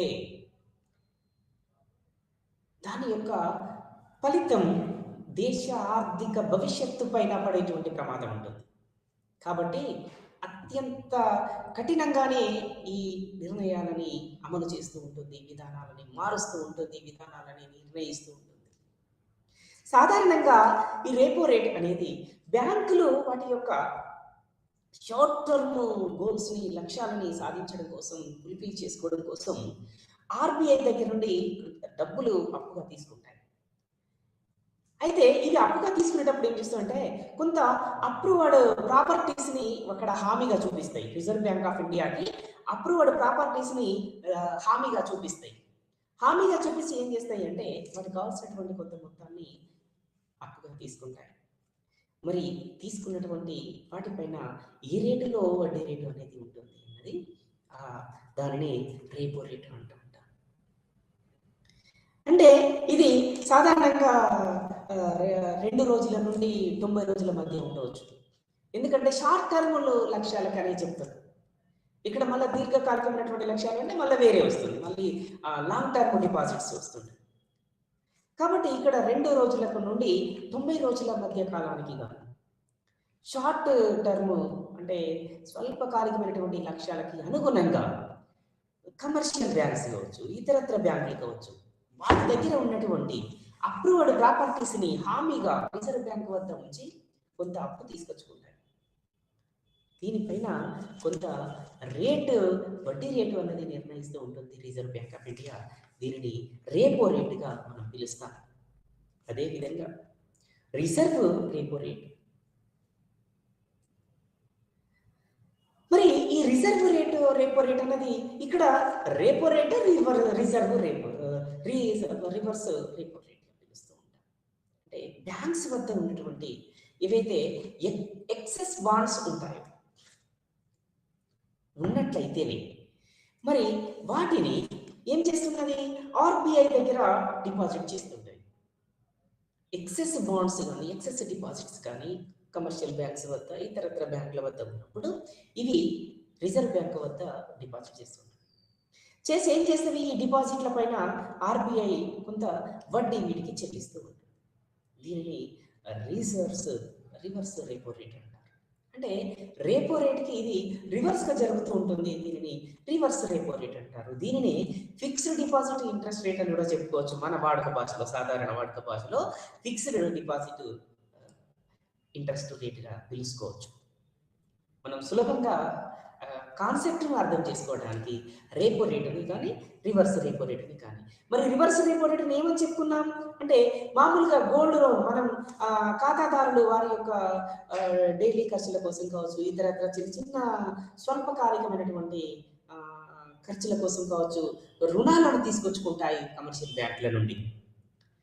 దానిపైన ఆ కమర్షియల్ బ్యాంక్స్ ఏం చేస్తాయి అంటే ఆ ఖాతాదారులకు వాటి యొక్క గోల్డ్ విలువని బట్టి, ఆ గోల్డ్ యొక్క రేటుని బట్టి, దాని యొక్క క్వాంటిటీని బట్టి, క్వాలిటీని బట్టి ఒక అమౌంట్ అన్నది నిర్ణయించి పే చేస్తాయి. ఈ పే చేసే సమయంలో ఏం చేస్తాయి అంటే దానికి కూడా కొంత నిర్ణయాలు గైడ్ లైన్స్ ఉంటాయి. కాబట్టి ఆ గైడ్ లైన్స్ ప్రకారంగానే ఫాలో అప్ చేస్తుంది. అట్లా ఈ ట్రాన్సాక్షన్స్ అన్నీ కూడా సులభతరం చేయడం కోసం దాన్ని గోల్డ్ లోన్ ఇంట్రెస్ట్ రేటుగా రెపో రేటుని, తర్వాత ఫిక్స్డ్ డిపాజిట్ ఇంట్రెస్ట్ రేటుగా రివర్స్ రెపో రేటుని మనం అర్థం చేసుకోవచ్చు, పిలవచ్చు మన వాడుక భాషలో. ఇంకా చాలా సందర్భాలలో మనం చూస్తూ ఉంటాం ఏంటి అంటే బహిరంగ బ్యాంకు రేటు పెంపుతో పాటుగా ఈ బహిరంగ మార్కెట్ వ్యవహారాలను, సెక్యూరిటీస్లను అమ్మడం కావచ్చు, పరపతి గరిష్ట పరపతి నిర్ణయించడం కావచ్చు, తర్వాత మార్జిన్లు పెంచడం కావచ్చు, లేదా నగదు నిల్వల నిష్పత్తిని పెంచడం కావచ్చు, తర్వాత ఈ వాయిదాల సంఖ్యను తగ్గించడం కావచ్చు, ఇవన్నీ కూడా రిజర్వ్ బ్యాంక్ ఆఫ్ ఇండియా అమలు చేసేటువంటి విధానాలు, రూపొందించేటువంటి విధానాలకు అనుగుణంగానే జరుగుతూ ఉంటాయి. మరి గుణాత్మకమైనటువంటి నియంత్రణ చర్యలలో మరి ధర స్థిరత్వం కావచ్చు, లేదా మరి లోటు బడ్జెట్ కావచ్చు, లేదా ఇతరత్ర బడ్జెట్ వ్యవహారాలకు సంబంధించినవి కావచ్చు, వడ్డీ రేట్ల స్థిరీకరణ కావచ్చు, మరి ఆర్థిక విత్త సంస్థల యొక్క ప్రోత్సాహకరమైనటువంటి వాతావరణాన్ని తీసుకురావడం కావచ్చు, తర్వాత రుణ నిర్వహణ కావచ్చు, ఇవన్నీ కూడా మరి బ్యాంకులు అమలు చేసేటువంటి విధానాలే. అంటే చాలా సందర్భాలలో రిజర్వ్ బ్యాంక్ ఆఫ్ ఇండియా ఏం చేస్తుంది అంటే ద్రవ్యోల్బణాన్ని అరికట్టడానికి కొన్ని పటిష్టమైనటువంటి చర్యలు తీసుకుంటుంది. అవన్నీ కూడా మానిటరీ పాలసీలో, ద్రవ్య విధానంలో ఒక భాగంగానే మనం చూస్తుంటాం. ఎందుకు? సాధారణంగా అసలు ద్రవ్యోల్బణం అంటే ఏంటి అంటే వస్తువుల, ప్రజల వద్ద ఉన్నటువంటి ద్రవ్య సప్లై పెరిగినప్పుడు, ప్రజల వద్ద ఉన్నటువంటి నగదు విలువలు పెరిగినప్పుడు వాటి యొక్క డిమాండ్ పడిపోతుంది. అప్పుడు వాటి యొక్క డిమాండ్ ఎప్పుడైతే పడిపోతుందో అప్పుడు వస్తువులకు ఉన్నటువంటి డిమాండ్ పెరుగుతుంది. అప్పుడు ధరలు కూడా పెంచేస్తుంటారు. మరి ధరలు కూడా ఇక్కడ పెరగడం వలన ఏమవుతుంది అంటే ద్రవ్యోల్బణం అనేది వస్తుంది. అంటే చాలామంది ఆర్థిక శాస్త్రవేత్తలు చాలా రకాలుగా ఇక్కడ డిఫైన్ చేశారు, నిర్వచించారు. అంటే over issue of currency, over supply of currency, over flow of money transactions కావచ్చు. అంటే ఎక్కువగా కూడా ద్రవ్యం నగదు రూపంలో కలిగి ఉండడం కావచ్చు. అంటే సాధారణంగా ద్రవ్యోల్బణాన్ని నిర్వచించేటప్పుడు ఒక అర్థశాస్త్ర అధ్యాపకుడిగా మనం ఇలా చెప్పుకోవచ్చు. ఎలా అంటే మన ఇంట్లో, మన పాకెట్లో కరెన్సీ ఉంది, కానీ మనం ఈ కరెన్సీ తోటి మనం మార్కెట్కి వెళ్తే, షాప్కి వెళ్తే మనకు కోరుకున్నటువంటి వస్తురాశి లభించకపోవడం. అంటే ఎందుకు ఇట్లాంటి పరిస్థితి మనం ఏర్పడింది అంటే ద్రవ్య సప్లై పెరిగింది, ద్రవ్య డిమాండ్ తగ్గింది. అప్పుడు వస్తురాశికున్నటువంటి ధరలు పెరిగాయి, వాటికి ఒక డిమాండ్ పెరిగింది కాబట్టి వాటిని మనం కొనుగోలు చేయలేకపోతున్నాం. మన దగ్గర ఉన్నటువంటి కరెన్సీకి ఆ వస్తువులు మనకి అందుబాటులోకి రాలేకపోతున్నాయి. ఉదాహరణకి ఇప్పుడు ఉన్నటువంటి పాకిస్తాన్ ఆర్థిక వ్యవస్థ కావచ్చు, శ్రీలంక ఆర్థిక వ్యవస్థ కావచ్చు, ఒక ఉదాహరణగా మనం చెప్పుకోవచ్చు ఈ సందర్భంలో. ఎందుకోసం అంటే ఒక పటిష్టవంతమైనటువంటి ఆర్థిక విధానం లేకపోవడం, ఒక పటిష్టవంతమైనటువంటి కోశ విధానాన్ని అమలు చేయకపోవడం వలన మరి అక్కడ ద్రవ్య నిర్వహణ అన్నది మరి తగ్గిపోయి, వస్తువు ఉత్పత్తి తగ్గిపోయి, అంటే ఇక్కడ బ్యాంకులు కావచ్చు, ఇటు ప్రభుత్వం కావచ్చు, ఉత్పత్తి కార్యకలాపాలను ప్రోత్సహించే విధంగా ఉండాలి, వస్తువు ఉత్పత్తిని పెంచే విధంగా ఉండాలి, ఉద్యోగితని పెంచే విధంగా ఉండాలి. అటువంటి విధానాలని అవలంబిస్తూ, అటువంటి విధానాలని అమలు చేస్తూ ఉండాలి. అటువంటి విధానాలని అవలంబించినప్పుడు, అటువంటి విధానాలని ఫాలో అవుతున్నప్పుడు ఏమవుతుంది అంటే ఒక పటిష్టవంతమైనటువంటి ఆర్థిక విధానం అవలంబించిన వాళ్ళం అవుతాం. అలా కాకుండా మరి స్వల్పకాలికమైనటువంటి లక్ష్యాల కోసం దీర్ఘకాలికమైనటువంటి ఆశయాలను, లక్ష్యాలను సాక్రిఫై చేసామనుకోండి, ఏం జరుగుతుంది అంటే ఆర్థిక వ్యవస్థ పతనం అవస్థకి చేరుకుంటుంది. అంటే ఎప్పుడైనా కూడా ఒక పటిష్టవంతమైనటువంటి ఆర్థిక విధానం అన్నది మరి ద్రవ్య విధానంతో పాటుగా, కోశ విధానంతో పాటుగా ముడిపడి ఉంటుంది. మనం కొన్ని సందర్భాలలో చూస్తూ ఉంటాం, ప్రభుత్వాలు లేదా రిజర్వ్ బ్యాంక్ ద్వారా కట్టడి చేస్తూ ఉంటాయి కొన్ని సందర్భాలలో ద్రవ్య నిర్వహణ అన్నది. అంటే అలా కట్టడి చేయడం వెనుకాల అర్థం ఏంటి అసలు? అలా కట్టడి చేయడానికి మూలం ఏంటి అసలు? అంటే ప్రభుత్వాలు భవిష్యత్తు అవసరాలను దృష్టిలో పెట్టుకొని పటిష్టవంతమైనటువంటి ఒక దీర్ఘకాలికమైనటువంటి లక్ష్యాలను సాధించడం కోసం కొన్ని సందర్భాలలో కఠినమైనటువంటి నిర్ణయాలు తీసుకుంటాయి అని మనం చెప్పుకోవచ్చు. అంటే వీటి ద్వారా ఏమవుతుంది అంటే ఇటు పరిమాణాత్మకమైనటువంటి అంశాలు, ఇటు గుణాత్మకమైనటువంటి అంశాలు అన్నీ కూడా ప్రభావితం చేయబడతాయి.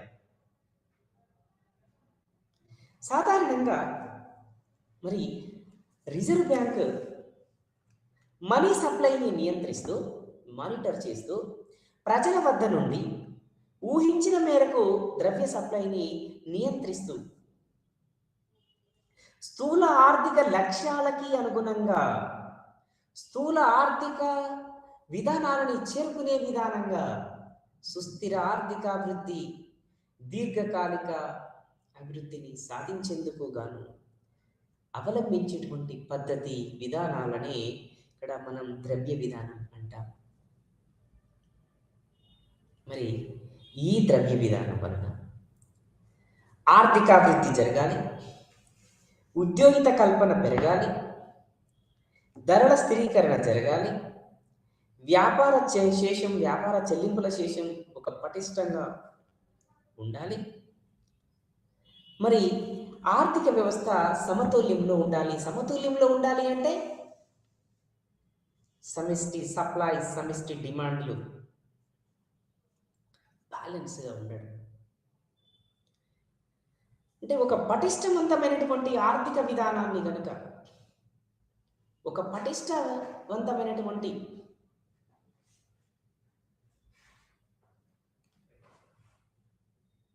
ద్రవ్య విధానాన్ని కనుక అమలు చేసినట్లయితే కాస్త కఠినాత్మకమైనటువంటి నిర్ణయాలులాగా మనకు కనిపిస్తుంది కావచ్చు, కానీ భవిష్యత్ అవసరాల దృష్ట్యా, దేశ ఆర్థిక భవిష్యత్తు దృష్ట్యా అవి చాలా అనివార్యం, అత్యంత ఆవశ్యకమని మనం ఇక్కడ గుర్తు చేసుకోవచ్చు.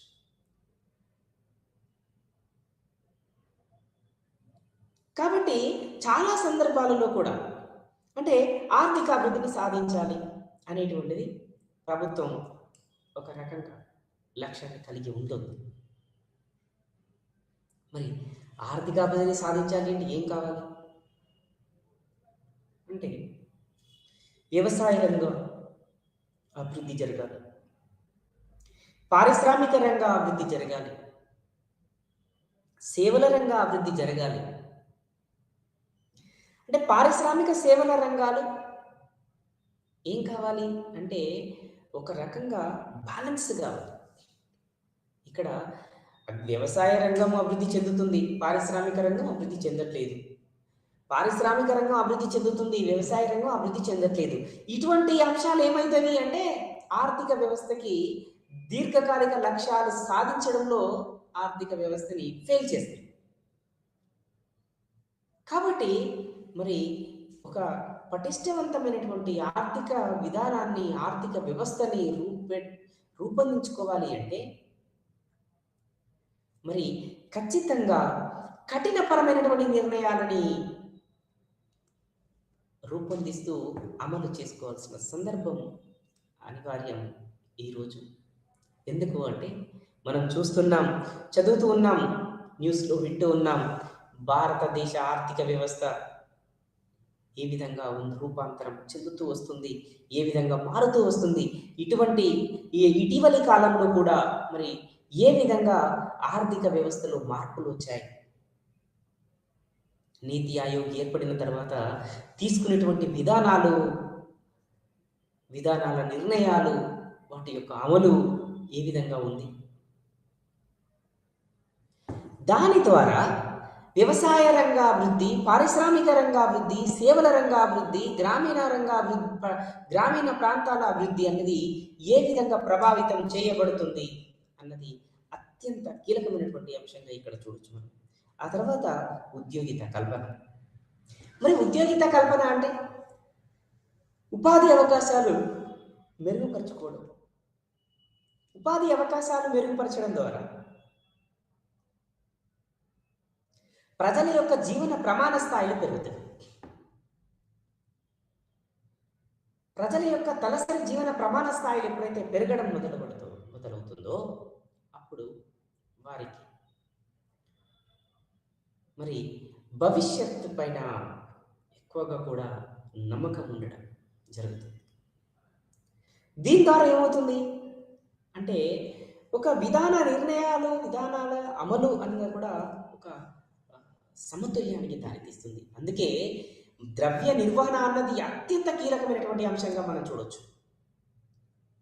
ఇక్కడ రిజర్వ్ బ్యాంక్ ఆఫ్ ఇండియా ఏం చేస్తుంది అంటే ఈరోజు ఇక్కడ మనం చూసినట్లయితే పాకిస్తాన్, శ్రీలంక పరిస్థితి ఈరోజు ఎందుకు ఇంత ఆర్థిక వ్యవస్థ చిన్నాభిన్నమైపోయింది, ఇంత దీనావస్థకు చేరుకోవడానికి అసలు కారణాలు ఏంటి అంటే ఆర్థిక విధానాల యొక్క లోపభూయిష్టమైనటువంటి ఆర్థిక విధానాలే అని చెప్పవచ్చు. మరి లోపభూయిష్టమైనటువంటి ఆర్థిక విధానాలు అంటే అవి స్వల్పకాలికమైనటువంటి లక్ష్యాలను సాధించడం కోసం దీర్ఘకాలికమైనటువంటి లక్ష్యాలను త్యాగం చేయడం. ఒక దీర్ఘకాలానికి సంబంధించినటువంటి ఒక స్ట్రాటజీ ఉండాలి ప్రభుత్వాల దగ్గర. ఎంత వృద్ధి రేటును సాధించాలి, మరి సాధించినటువంటి వృద్ధి రేటును ఏ విధంగా కాపాడుకోవాలి, నిలుపుకోవాలి. దాని ద్వారా మరి భావితరాలకి ఎటువంటి మరి ఉపాధి కల్పన, ఉద్యోగిత కల్పన లభిస్తుంది. అంటే సాధారణంగా పెట్టుబడిదారీ ఆర్థిక వ్యవస్థలలో కానీ, ఇటు మిశ్రమ ఆర్థిక వ్యవస్థలలో కానీ మనలాంటి ప్రభుత్వ ప్రైవేటు రంగాలు కలిసి పనిచేయడం.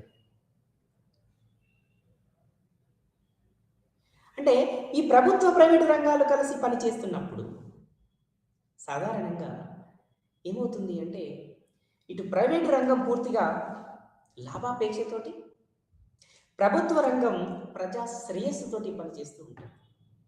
కాబట్టి ఈ రెండూ జరుగుతాయి. ఇక్కడ ఉత్పత్తి జరుగుతుంది, ప్రజా శ్రేయస్సు దృష్ట్యా మరి పనితీరు జరుగుతుంది. అంటే ఒక మెరుగు పరచబడినటువంటి విధానాలు అన్నీ కూడా ఈ 2 రంగాల ద్వారా సాధ్యమవుతుంది. అంటే దీర్ఘకాలంలో ఏవైతే ఉత్పత్తి, ఉద్యోగిత, పెట్టుబడి ప్రభావితం చేసేటువంటి అంశాలు ఉన్నాయో వాటిపైన ఇటు ప్రైవేటు రంగం, ప్రభుత్వ రంగం 2 కూడా కలిసి పనిచేస్తాయి. తద్వారా ఒక దీర్ఘకాలికమైనటువంటి ఒక ప్రణాళిక కోసం పనిచేయడం జరుగుతుంది. అందులో భాగంగానే ఇంకా ఈ విత్త మార్కెట్లో ఉన్నటువంటి అంశాలన్నీ కూడా ఇందాక మనం చెప్పుకున్నటువంటి అంశాలు రిజర్వ్ రెపో రేటు కావచ్చు, రిజర్వ్ రెపో రేటు కావచ్చు, లేదా క్యాష్ రిజర్వ్ రేషియో కావచ్చు, బ్యాంక్ రేటు కావచ్చు, స్టాటరీ లిక్విడిటీ రేషియోస్ కావచ్చు, మార్జినల్ స్టాండర్డ్స్ ఫెసిలిటీస్ కావచ్చు, ఇవన్నీ కూడా ప్రభావితం చేయబడతాయి ద్రవ్య నిర్వహణలో భాగంగా.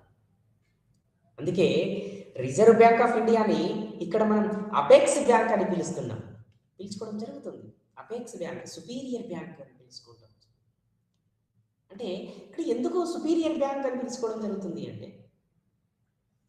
ద్రవ్యోల్బణాన్ని నియంత్రించడంలో బ్యాంకు సక్సెస్ కావాలి, ఆర్థికాభివృద్ధిని పెంచడంలో బ్యాంకు సక్సెస్ కావాలి. చాలా గమ్మతైనటువంటి అంశాలు. మరి ఉత్పత్తిని పెంచడంలో, ఉద్యోగితని పెంచడంలో, సమిష్టి డిమాండ్ని పెంచడంలో, సమిష్టి సప్లైని పెంచడంలో మరి ఆయా బ్యాంకుల యొక్క పనితీరు ఏ విధంగా ఉంది, మరి అవి ఏ విధంగా పనిచేయగలుగుతున్నాయి అనేటువంటి ఈ అంశాలన్నీ కూడా రిజర్వ్ బ్యాంక్ ఆఫ్ ఇండియా ద్వారానే ప్రభావితం చేయబడతాయి. అంటే సాధారణంగా ద్రవ్య విధానం అనేది, ద్రవ్య నిర్వహణ అన్నది కనుక సక్రమంగా లేనట్లయితే మరి ఆర్థిక వ్యవస్థ అన్నది చిన్న భిన్నమయ్యేటువంటి ప్రమాదం ఉంటుంది. ఆర్థిక వ్యవస్థ ఇప్పుడు ఉన్నటువంటి మనం 2 ఆర్థిక వ్యవస్థలని మన పక్క దేశాలని చూస్తున్నాం, మన నైబర్ కంట్రీస్.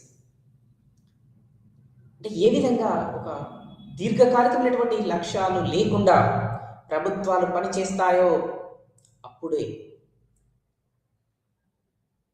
ఆ దేశాలు పతనావస్థకి ఇక బీజం పడుతున్నట్టుగా మనం భావించాలి.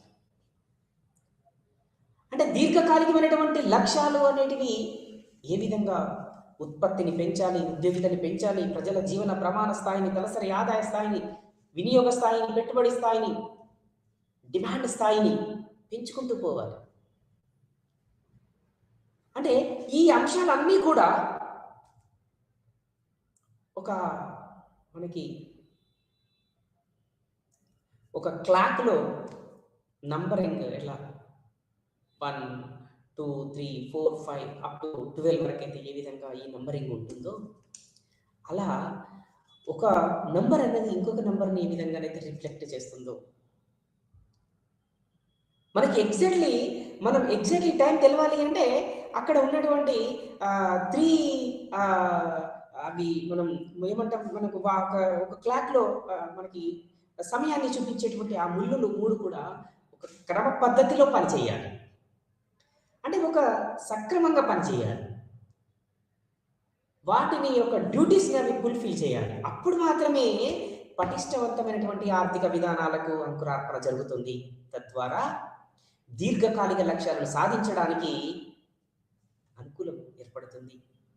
ఉత్పత్తి పెరగడం, ఉద్యోగిత పెరగడం, సుస్థిరాభివృద్ధి జరగడం, ద్రవ్యోల్బణాన్ని నియంత్రించడం. అంటే మామూలుగా సాధారణంగా ద్రవ్యోల్బణం అనేది కూడా అత్యంత ప్రమాదకరమైనటువంటి వ్యవస్థకి కూడా ఆర్థిక వ్యవస్థను తీసుకెళ్లగలదు. ఏ కొద్దిగా ద్రవ్య విధానం లోపల ఏ కొంచెం కూడా నిర్వహణ లోపల లోపాలు ఉన్నట్లయితే, లోపభూయిష్టమైనటువంటి విధానాలను ఇటు ప్రభుత్వం కానీ అటు రిజర్వ్ బ్యాంక్ ఆఫ్ ఇండియా కానీ అవలంబించినట్లయితే అత్యంత కొద్ది కాలంలోనే ఆ ఆర్థిక వ్యవస్థ లోపల ద్రవ్యోల్బణం రేటు అనేది పెరిగిపోతుంది లేదా ఆర్థిక మాంద్యమన్నా ఏర్పడుతుంది. ప్రతి ద్రవ్యోల్బణమైన ఏర్పడుతుంది. కాబట్టి ఇక్కడ రేపో రేటు కానీ, రివర్స్ రేపో రేటు కానీ, బ్యాంక్ రేటు కానీ, క్యాష్ రిజర్వ్డ్ రేషియోస్ కానీ చాలా కట్టుదిట్టంగా కఠినాత్మకంగానే నిర్ణయాలు తీసుకోవడం లోపల ఇవి సక్సెస్ కావాలి. అప్పుడు మాత్రమే ద్రవ్య విధానం అన్నది విజయవంతంగా అవుతుంది. కోశ విధానం అన్నది విజయవంతంగా సక్సెస్ అవుతుంది. ఇవి రెండు కూడా, ద్రవ్య విధానాన్ని, కోశ విధానాన్ని, ఇవి రెండు కూడా ఒక సాధారణంగా ఒక బుల్లెట్ కార్ట్ ఉంటుంది, ఒక ఎడ్ల బండి లాగా. ఒక ఎడ్ల బండిని లాగాలి అంటే చూస్తుంటాం, 2 ఎడ్లు ఉంటాయి. అట్లాగే అప్పుడు మాత్రమే అది ఆ ఎడ్ల బండి ముందుకు సక్రమంగా కదులుతుంది.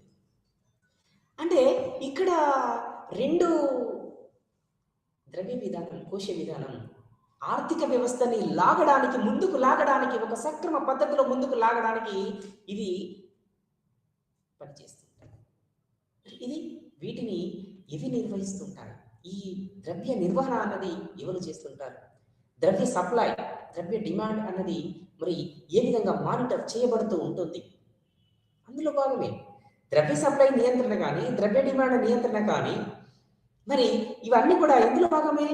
బ్యాంక్ రేటు కావచ్చు, క్యాష్ రిజర్వ్ రేషియోస్ కావచ్చు, రేపో రేట్ కావచ్చు, రివర్స్ రేపో రేటు కావచ్చు, net deposits and time liabilities కావచ్చు,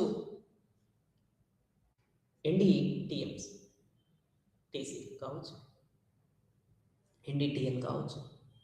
ఇవన్నీ కూడా marginal cost on funds based lending rate కావచ్చు. మామూలుగా ఎంసీఎల్ఆర్ అని అంటుంటారు. మామూలుగా reserve bank of India guidelines ప్రకారంగా కొన్ని బ్యాంకులు కొంత 0.1 to 0.5 between 0.1 to 0.5 between ratios లోపల పర్సంటేజ్లో తేడాలు కలిగి ఉంటాయి. అంటే గ్రామీణ ప్రాంతాలకి, పట్టణ ప్రాంతాలకి ఉన్నటువంటి తారతమ్యాలని బేస్గా తీసుకున్నప్పుడు మనం చూడవచ్చు. మామూలుగా ఎంసీఎల్ఆర్ అనేది ఏ విధంగా ఉంటుంది అంటే, మన ప్రస్తుతం స్టేట్ బ్యాంక్ ఆఫ్ ఇండియా ప్రకారంగా దాన్ని సాధారణంగా మనం చూస్తుంటాం 7.9%గా చూస్తూ ఉంటాం. అప్పుడప్పుడు పెంచుతూ ఉంటుంది, అప్పుడప్పుడు తగ్గిస్తూ ఉంటుంది. ఇదంతా కూడా ద్రవ్య విధానంలో ఒక భాగంగానే జరుగుతూ ఉంటుంది. అంటే ద్రవ్యోల్బణాన్ని కనుక నియంత్రించకుండా ఉత్పత్తి ఉద్యోగితల్ని పెంచుకుంటూ పోయినట్లయితే దీర్ఘకాలికమైనటువంటి లక్ష్యాలను సాధించుకున్న వాళ్ళం అవుతాం. ఇక్కడ 2 బ్యాలెన్స్ కావాలి. ఉత్పత్తి ఉద్యోగితల పైన ఒక పట్టు సాధించే విధంగా ఒక పటిష్టవంతమైనటువంటి విధానం కావాలి. ద్రవ్యోల్బణాన్ని నియంత్రించడానికి కూడా ఒక పటిష్టవంతమైనటువంటి విధానం కావాలి. ఇవి 2 కూడా ద్రవ్య విధానంలో కిందికి వస్తాయి. ద్రవ్య సప్లైని, ద్రవ్య డిమాండ్ని బ్యాలెన్స్ చేయడం, మానిటర్ చేయడం, తద్వారా ఆర్థికాభివృద్ధి, సుస్థిర ఆర్థికాభివృద్ధిని పెంచడం, ఆర్థికాభివృద్ధి రేటుని పెంచడం, సత్య ఆర్థికాభివృద్ధిని సాధించడానికి కావలసినటువంటి లక్ష్యాలని రూపొందించుకోవడం కోసం ఒక పటిష్టవంతమైనటువంటి ద్రవ్య విధానం అన్నది అవసరం. కాబట్టి దాదాపుగా 2014 నుండి 2023 వరకు కూడా మరి భారతదేశ యొక్క ఆర్థిక వ్యవస్థ పైన, భారతదేశ యొక్క ఆర్థిక వ్యవస్థ యొక్క రూపురేఖల పైన ప్రపంచ ఆర్థిక వ్యవస్థలు, ఆర్థిక పెద్దలు కావచ్చు,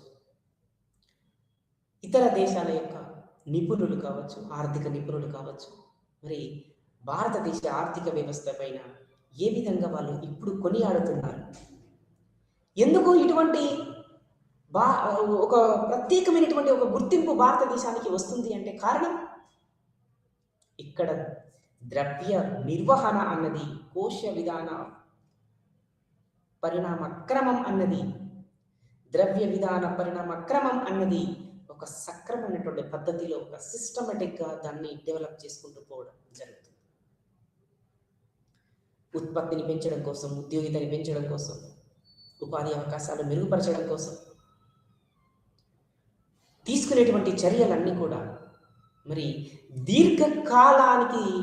దీర్ఘకాలంలో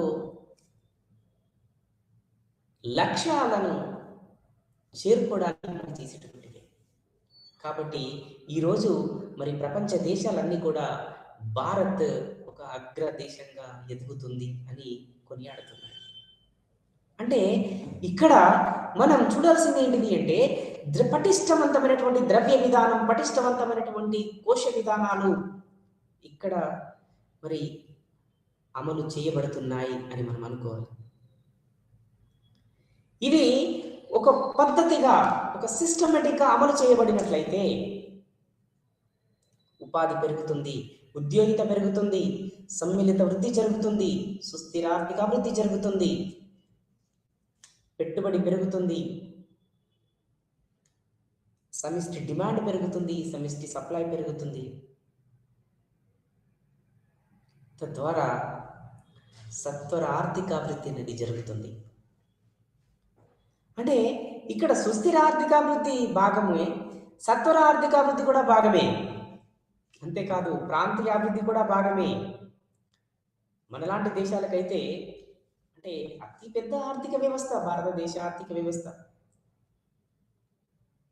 ట్రెడిషనల్ ఒక మోటోలో పనిచేస్తుంది తప్ప ఇక భారతదేశ ఆర్థిక వ్యవస్థ కూడా ఇదే విధంగా ద్రవ్య విధానాన్ని, కోశ విధానాన్ని కనుక పటిష్టవంతంగా కనుక అమలు చేసుకుంటూ పోయినట్లయితే మరి ఒక ఎదురులేనటువంటి ఒక ఆర్థిక వ్యవస్థగా నిలుస్తుందని మనం చెప్పవచ్చు. మనం ద్రవ్య విధానం, ద్రవ్య నిర్వహణ, మరి ఈ వడ్డీ రేట్ల స్థిరీకరణ, అంటే మనం ద్రవ్యోల్బణం గురించి మాట్లాడే సందర్భంలో ధరల స్థిరీకరణ అనేది ఇక్కడ కీలకమైనటువంటి అంశంగా మిగులుతుంది. అంటే ధరల స్థిరీకరణ అనేది ఎలా జరగాలి అసలు? అంటే ప్రభుత్వాలు ఎటువంటి విధానాలని అవలంబించాలి? చాలా వరకు కూడా ద్రవ్య సప్లై అన్నది అంటే ప్రజల వద్ద ఉన్నటువంటి ద్రవ్య సప్లై అన్నది ఎక్కువ ఉండకూడదు, మరి తక్కువగా ఉండకూడదు. ఎక్కువగా ఉన్న ప్రమాదమే, మరి తక్కువగా ఉన్న ప్రమాదమే. అంతేకాకుండా బ్యాంకులు కూడా మరి ఎక్కువగా వాటిని నిల్వలు పెంచుకున్న ప్రమాదమే, మరి తక్కువగా ఉన్న ప్రమాదమే. కాబట్టి ఎప్పటికప్పుడు రిజర్వ్ బ్యాంక్ ఆఫ్ ఇండియా ఈ కార్యకలాపాలన్నింటినీ కూడా ఇటు ఖాతాదారులకి, కమర్షియల్ బ్యాంక్స్కి, ఉదాహరణకి ఇటు కమర్షియల్ బ్యాంక్స్కి, రిజర్వ్ బ్యాంక్కి ఉన్నటువంటి ట్రాన్సాక్షన్స్ అన్నింటినీ కూడా, ఆర్థిక కార్యకలాపాలన్నింటినీ కూడా నిరంతరం అప్డేట్ చేస్తూ ఉంటుంది. అంటే అలా చేయడం మూలాన ఏమవుతుంది అంటే వాటి యొక్క పనితీరేంటో తెలుస్తుంది. వాటి యొక్క రిజల్ట్ ఎలా రాబోతుందో కూడా ముందుగానే మనం అంచనా వేయడానికి అవకాశం ఏర్పడుతుంది. కాబట్టి ఇక్కడ రుణ నిర్వహణ కావచ్చు, వ్యయ నిర్వహణ కావచ్చు, ఇక పెట్టుబడి నిర్వహణ కావచ్చు, ధరల స్థిరీకరణ కావచ్చు, ఇక వడ్డీ రేట్ల స్థిరీకరణ కావచ్చు, ఆ తర్వాత ఇక్కడ వాయిదాలు తగ్గించేటువంటి పద్ధతి కావచ్చు, గరిష్ట పరపతి నిర్ణయం కావచ్చు, బహిరంగ మార్కెట్లో జరిగేటువంటి వ్యాపారాలు కావచ్చు, బ్యాంక్ రేటు కావచ్చు, నగదు నిల్వల నిష్పత్తి కావచ్చు. ఈ అంశాలన్నీ కూడా ద్రవ్య విధానాన్ని ప్రభావితం చేసేటువంటివి, ద్రవ్య విధానంలో ఒక భాగమే. ఈ అంశాలన్నీ కూడా డైరెక్ట్గా వేటిని ప్రభావితం చేస్తాయి అంటే ద్రవ్యోల్బణాన్ని ప్రభావితం చేస్తాయి. ద్రవ్యోల్బణ రేటుని, పెట్టుబడి రేటుని, ఉత్పత్తి రేటుని, ఆర్థిక అభివృద్ధి రేటుని ప్రభావితం చేస్తాయి. కాబట్టి దీర్ఘకాలికమైనటువంటి అంశాలని మనం ఇక్కడ మాట్లాడుకున్నాం. అంతేకాకుండా ఈ రిజర్వ్ బ్యాంక్ ఆఫ్ ఇండియా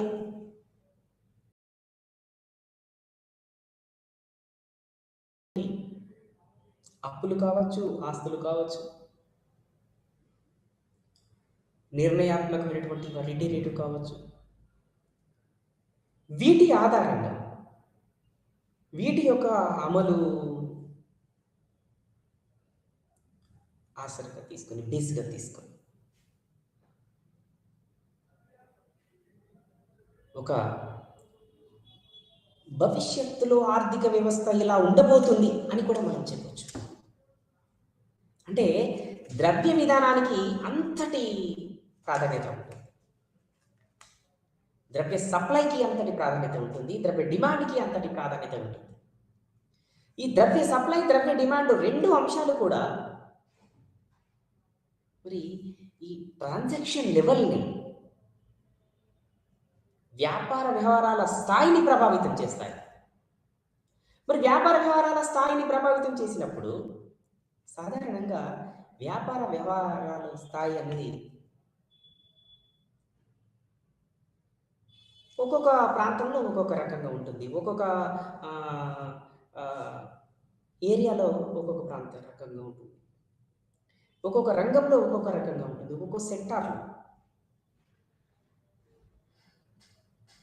అంటే వాటి యొక్క అభివృద్ధిని దృష్టిలో పెట్టుకొని వాటి యొక్క వృద్ధి రేటుకి అనుకూలంగా మరి విధానాలని రూపొందించుకుంటూ పోవడం, ఆ విధానాలని రూపొందించుకుంటూ పోతూ మరి సత్వర ఆర్థికాభివృద్ధికి దృష్ట్యా అడుగులేయడం. అట్లా జరగకపోతే ఒక పటిష్టవంతమైనటువంటి ద్రవ్య సప్లై కానీ, ద్రవ్య డిమాండ్ కానీ, ధరల స్థిరీకరణ కానీ, నిరుద్యోగిత నియంత్రణ కానీ లేకపోతే మరి ఆర్థిక వ్యవస్థలు చిన్నాభిన్నమయ్యేటువంటి ప్రమాదం ఉంటుంది, పతనావస్థకి చేరుకునేటువంటి ప్రమాదం ఉంటుంది. కాబట్టి ఈ ద్రవ్య విధానం, కోశ విధానం రెండు కూడా ఒక ఇందాక మనం చెప్పుకున్నట్టు ఒక ఎడ్ల బండి, బుల్లెట్ కార్ట్, ఎడ్ల బండికి రెండు ఎడ్లు అయితే ఏ విధంగానైతే ఆ ఎడ్ల బండిని ముందుకు తీసుకెళ్తూ ఉంటాయో అదే విధంగా ద్రవ్య విధానం, కోశ విధానం అన్నది అంత ఆర్థిక వ్యవస్థని ముందుకు తీసుకెళ్తూ ఉంటాయి. అంటే ఈ విధానాల యొక్క ప్రస్తుత విధానాల యొక్క పనితీరునే, ప్రస్తుత విధానాల యొక్క రూపకల్పన, ప్రస్తుత విధానాల యొక్క ఇంప్లిమెంటేషన్ రాబోయే రోజులలో ఆర్థిక వ్యవస్థ యొక్క రిఫ్లెక్షన్ని మనకు చూపిస్తూ ఉంటాయి. నాటి విధానాల అమలు రాబోయే రోజులలో ఆర్థిక వ్యవస్థ యొక్క ఫలితాలు. అందుకే మనం ఇక్కడ సుస్థిర ఆర్థికాభివృద్ధి సాధనకు కావాల్సినటువంటి మామూలుగా పన్నులు, వ్యయం, రుణం, ఇతరత్ర ఈ అంశాలన్నీ కూడా ఈ కోశ విధానంకు భాగంగా చెప్తూ మరి ద్రవ్యపరమైనటువంటి విషయంలో ద్రవ్యపరమైనటువంటి అంశాలన్నీ కూడా మరి ఈ ద్రవ్యపరమైనటువంటి విషయాలలో కేంద్రం బ్యాంక్ ఆర్బీఐ అనుసరించేటువంటి విధానాలు, అనుసరించేటువంటి పద్ధతులు అన్నీ కూడా ద్రవ్య విధానంగా మనం పిలుస్తూ ఉంటాం. సాధారణంగా మరి ఈ ద్రవ్య విధానం లోపల బ్యాంక్ రేటు కావచ్చు, మరి బహిరంగ మార్కెట్ వ్యవహారాలు కావచ్చు, పరపతి నియంత్రణ, గరిష్ట పరపతి నియంత్రణ కావచ్చు, కొన్ని సందర్భాలలో మార్జిన్లు పెంచడం కావచ్చు, నగదు నిల్వల నిష్పత్తిని పెంచడం కావచ్చు, స్టాటరీ రేషియోస్, లెండింగ్ రేషియోస్ని, లోన్స్ కావచ్చు, అంటే ఇక్కడ లిక్విడిటీ రేషియోస్ కావచ్చు, తర్వాత స్టాటరీ లిక్విడ్ రేషియో కావచ్చు, మార్జినల్ స్టాండింగ్ ఫెసిలిటీస్ కావచ్చు. అంటే ఈ అంశాలు అన్నీ కూడా ఆర్థిక వ్యవస్థ యొక్క పనితీరును ప్రభావితం చేస్తాయి. సాధారణంగా ఒక విధానం యొక్క అంటే ఇప్పుడు ఫర్ ఎగ్జాంపుల్ ఈ కన్సంప్షన్ సెక్టార్ ఉంటుంది, ప్రొడక్షన్ సెక్టార్ ఉంటుంది. అంటే ఎప్పుడు కూడా ప్రొడక్షన్ సెక్టార్ అన్నది ఏం చేస్తుంది అంటే కన్సంప్షన్ సెక్టార్ రిఫ్లెక్ట్ చేస్తూ ఉంటుంది. సాధారణంగా ఇవి రెండు సెక్టార్స్ని ఇంటర్ బ్యాలెన్స్ చేసేది ఏంటిది అంటే ధరల స్థాయి. అంటే ఇక్కడ ధరల స్థాయి అన్నప్పుడు మళ్ళీ చూడాలి మనం. ఉదాహరణకి ఎందుకు ఇక్కడ ఈ అంశాలు మనం పరిశీలిస్తున్నామంటే చూడండి, ఉత్పత్తి సెక్టార్కి కూడా ధరల స్థాయి పని ఉంటుంది. ఎందుకోసం? ఉత్పత్తి కారకాలను కొనుగోలు చేస్తూ ఉంటుంది ఉత్పత్తి రంగం. అంటే ఉత్పత్తి కారకాలు అంటే భూమి కావచ్చు, బాటకం, శ్రామికులు కావచ్చు, మూలధనం కావచ్చు.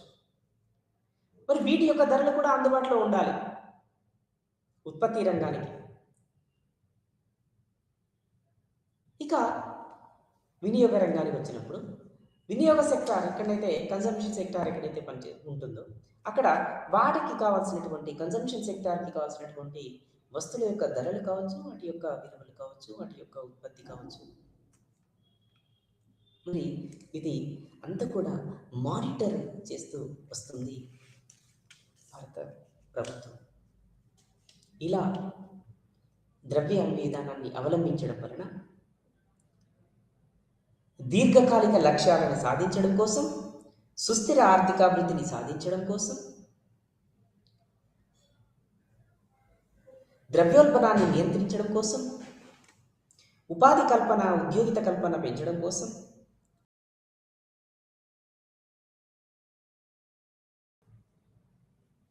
సమిష్టి డిమాండ్, సమిష్టి సప్లైని పెంచడం కోసం ఇవి ఎంతో కీలకమైనటువంటి అంశాలుగా మనం చూడవచ్చు. అంటే మనం చాలా సందర్భాలలో బ్యాంక్ రేటు కావచ్చు, లేకుంటే రేపో రేటు కావచ్చు, రివర్స్ రేపో రేటు కావచ్చు, లేకుంటే సిఆర్ఆర్ కావచ్చు, తర్వాత ఎస్ఎల్ఆర్ కావచ్చు, తర్వాత బ్యాంక్ రేటు కావచ్చు, తర్వాత ఎంఎస్ఎఫ్ కావచ్చు, తర్వాత ఎన్డిటిఎల్ కావచ్చు, తర్వాత ఎంసీఎల్ఆర్ కావచ్చు.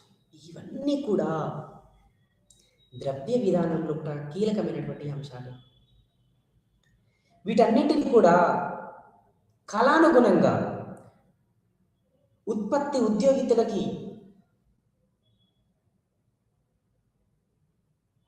మరి ఆ సమయ సందర్భాన్ని బట్టి, ఉత్పత్తి ఉద్యోగితుల రేటును బట్టి, ఉత్పత్తి రేటు, వినియోగ రేటు,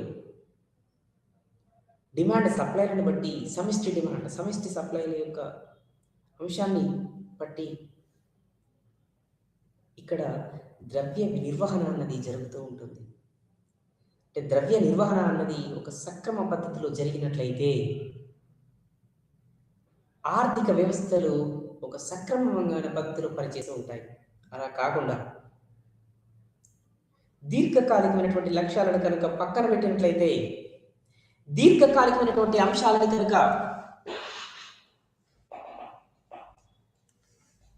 లక్ష్యాలుగా తీసుకోనట్లయితే స్వల్పకాలికమైనటువంటి లక్ష్యాల కోసం ప్రభుత్వాలు కావచ్చు, బ్యాంకింగ్ వ్యవస్థ కావచ్చు, రిజర్వ్ బ్యాంక్ ఆఫ్ ఇండియా కావచ్చు పనిచేస్తే ఏం జరుగుతుంది అన్నది మనం రెండు దేశాలని ఉదాహరణగా ఇప్పుడు ప్రస్తుతం ఇటువంటి సంక్షోభంలో ఉన్నవి, ఆ దేశాల యొక్క పనితీరు ఏ విధంగా ఉంది ప్రస్తుతం, అటువంటి ఈ పరిస్థితి రావడానికి దారితీసినటువంటి అంశాలు ఏంటివి అన్నది మనం ఇంతసేపు మనం మాట్లాడుకున్నటువంటి అంశాలు అన్నీ కూడా ఈరోజు శ్రీలంక, పాకిస్తాన్ ఆర్థిక వ్యవస్థలు ఎదుర్కొన్నటువంటి అంశానికి మూలమైనటువంటి. కాబట్టి ఒక పటిష్టవంతమైనటువంటి ఆర్థిక విధానానికి, ఒక పటిష్టవంతమైనటువంటి ద్రవ్య నిర్వహణ, ద్రవ్య విధానం, కోశ విధానం అన్నది చాలా ప్రాధాన్యత కలిగింది. అంటే ముందుకు ఆర్థిక పురోభివృద్ధిని సాధించాలి అంటే హెల్తీ ఎకనామీ కావాలి. అంటే హెల్తీ ఎకనామీ కోసం ద్రవ్య విధానం, కోశ విధానం పటిష్టంగా ఉండాలి, పటిష్టంగా అమలు జరపాలి. కఠినమైనటువంటి నిర్ణయాలు తీసుకోవడం కూడా వెనుకంజ వేయకూడదు. ఈ విధంగా వెనుకంజ వేయకుండా ఉండాలి అంటే ఏం కావాలి అంటే ప్రభుత్వాలు వాటి యొక్క లక్ష్యాలు, ప్రభుత్వాల యొక్క పనితీరు, ప్రభుత్వాల యొక్క గమ్యం దేశ అవసరాలని, దేశం యొక్క భవిష్యత్తుని దృష్టిలో పెట్టుకొని నడుచుకోవాలి, పనిచేయాలి.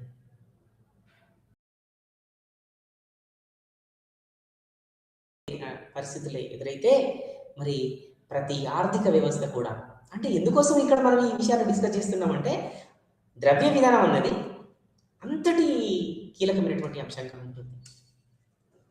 ఆర్థిక పురోగతి వైపైన తిరోగమనం వైపైన నడిపించడానికి ద్రవ్య విధానం, ద్రవ్య నిర్వహణ అన్నది కీలకమైనటువంటి అంశంగా కొనసాగుతుంది. Thank you.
Good afternoon, মৰমৰ ছাত্ৰ ছাত্ৰীসকল।